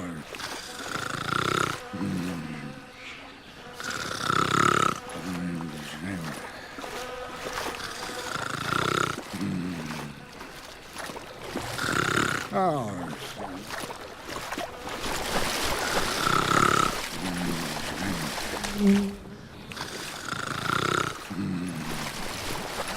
Steve?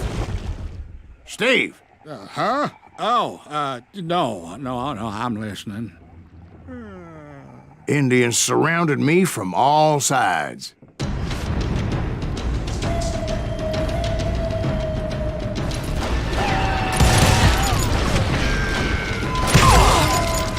Indians? They were Indians? No. I just wanted to make sure Steve was paying attention. Now, where was I? You were following the Daltons through a swamp? That's right. See, Steve? Dwight's paying attention. No, I'm listening. I was just resting my eyes. So, where was I? The Daltons. Right. See, there's a reason so many outlaw gangs are made up of brothers. Being a brother is a very sacred thing. It's a bond like no other.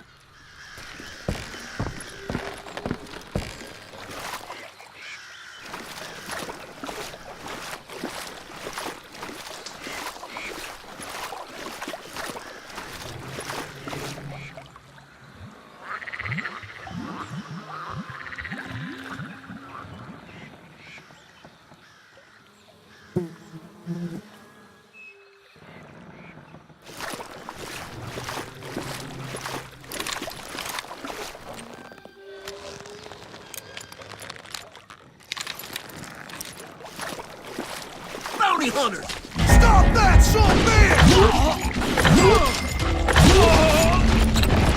So did you ever find the damn Daltons?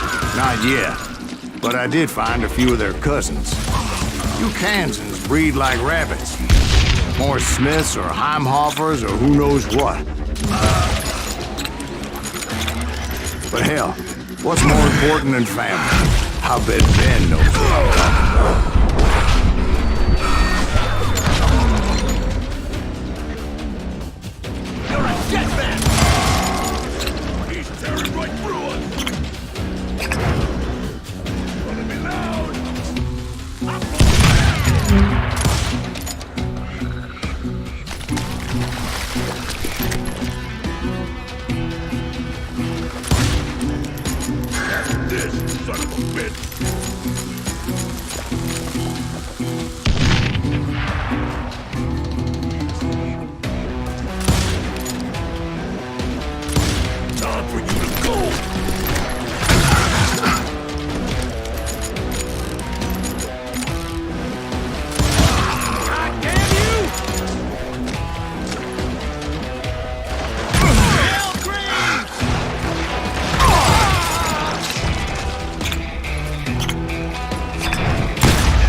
What are you gonna do?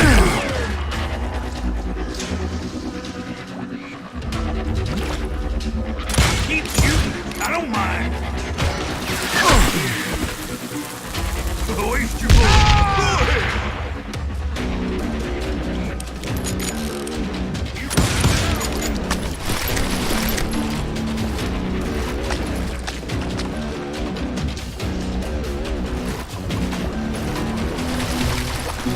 Look at me.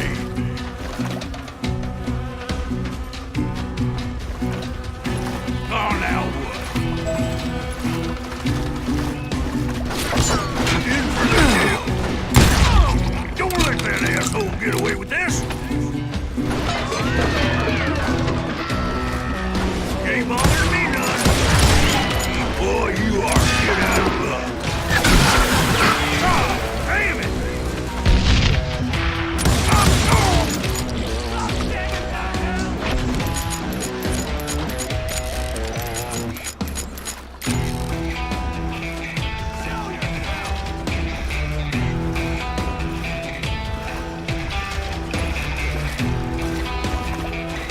Dash him in the crossfire.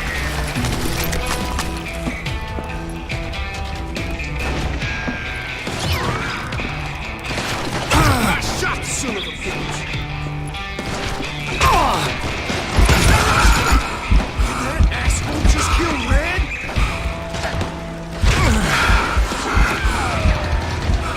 You bastard!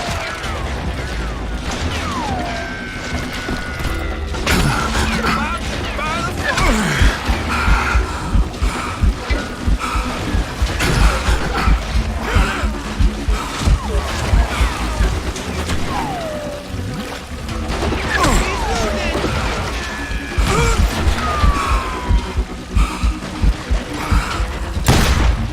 yeah, you know you can't beat me. Dynamite!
Everything.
That's it for you!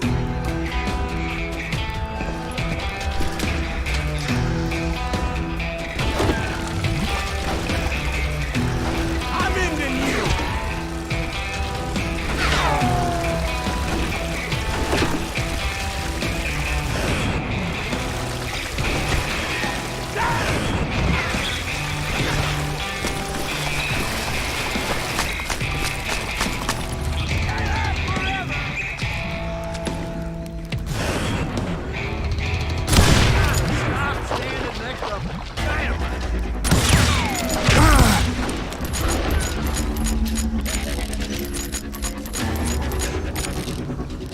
Now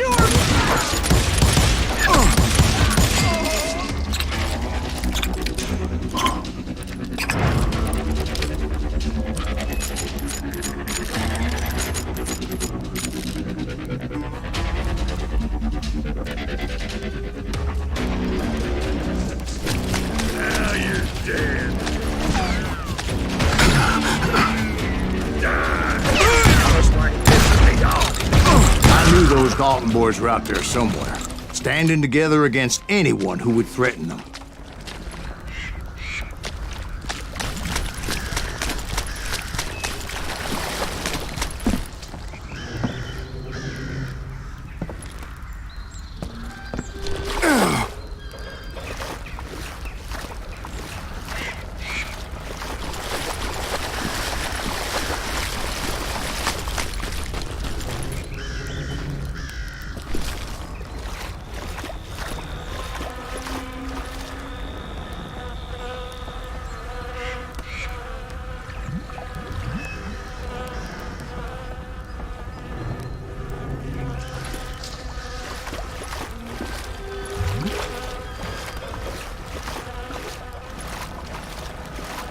And that's when I saw it. A goddamn steamboat. A steamboat in a swamp? Yeah, Steve, but this wasn't much more than a wreck, really. But how'd a damn steamboat end up in the swamps? Guess it floated off during the flood of '89. Now, was it a stern wheeler or a side wheeler? What? Does that really make a difference, Steve? It was a steamboat with a goddamn army on board. It was then that a fusillade of bullets come raining down from on high, and those vigilantes who accompanied me weren't anywhere to be found. But among those men that were shooting at me, I thought I saw some familiar faces.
Somewhere up there, the Daltons were waiting on me.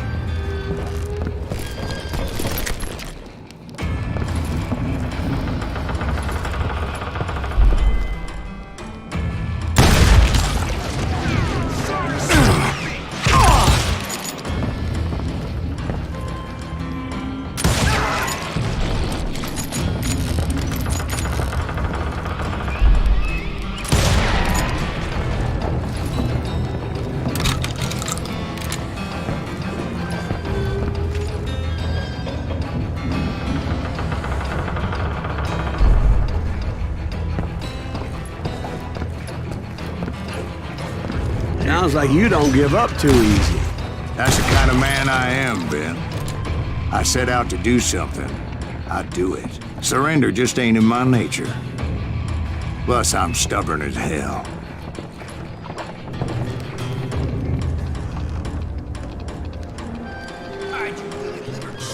Bitch.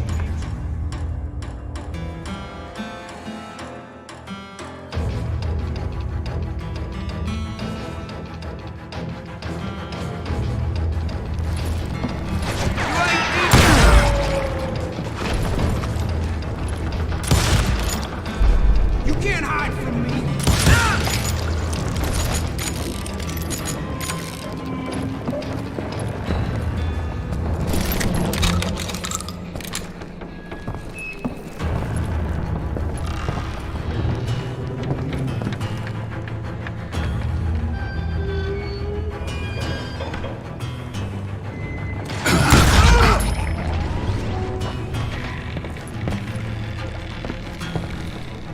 You better hide.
Right about then, much to my relief, the vigilantes finally arrived. Their leader motioned at a cabin in the middle of the top deck, pointing me directly at the Daltons. I finally had them, after months of dogged pursuit.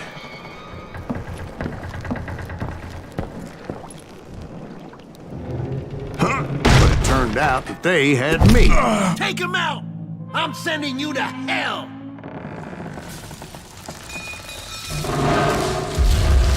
The Daltons had played me like a fiddle. After all, is it? Apparently, the vigilantes were on their damn payroll. They didn't just want to shoot me. They wanted to burn me alive. But finding my way out of a burning labyrinth proved to be quite a challenge. It was a riverboat, right? I mean, it's not like it was a goddamn ocean liner. Well, yeah, but I was in a Did you fight. hear about that ship that's gonna launch next year? Largest one in the world. We're talking about the Titanic. If you ask me, it's too blessed big. I don't think it can float. So anyway, Don't be stupid, Steve. They know what they're doing. They say that the Titanic is unsinkable. oh God, But getting back to that steamboat, how'd you get off it, Mr. Breeze? I took in a lot of smoke that day, so I admit my recollection might be a bit hazy. But somehow I managed to finally disembark. It was time to settle this once and for all.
weren't about to come at me one at a time.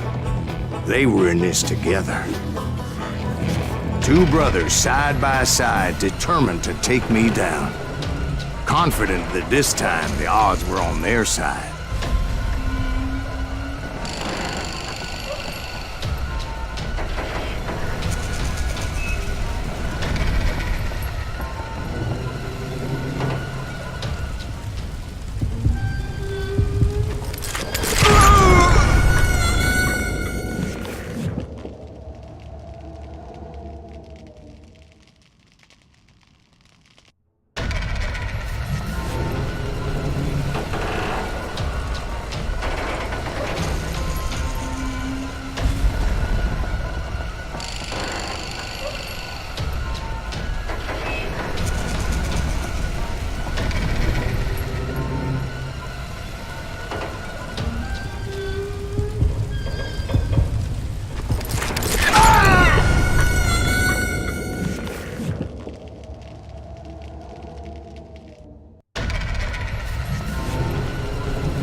They got it wrong.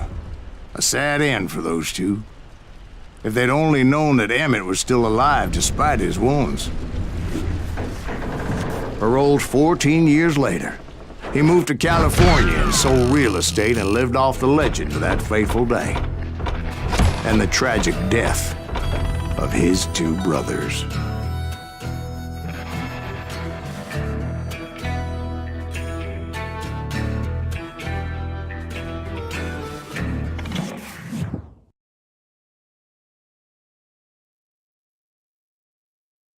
My own brothers died tragically as well, truth be told.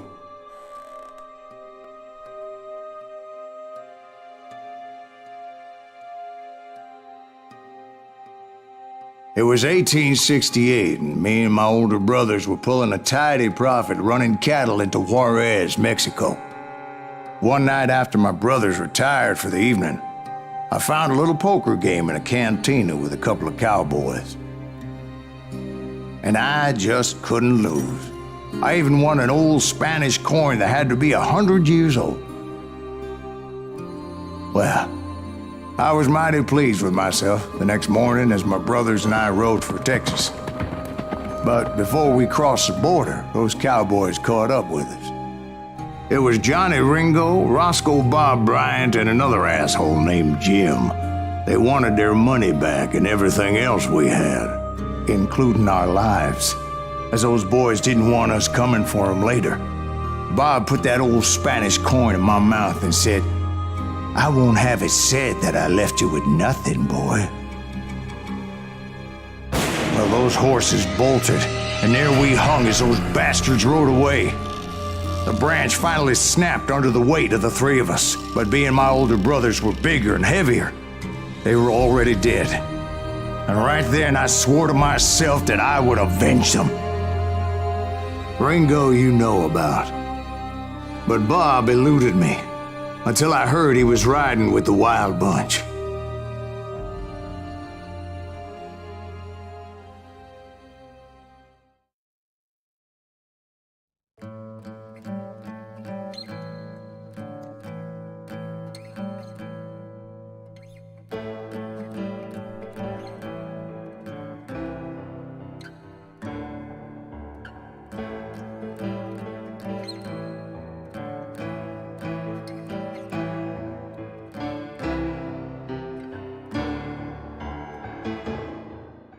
I'd been on their trail for months, ever since they left their hideout in the Bighorn Mountains.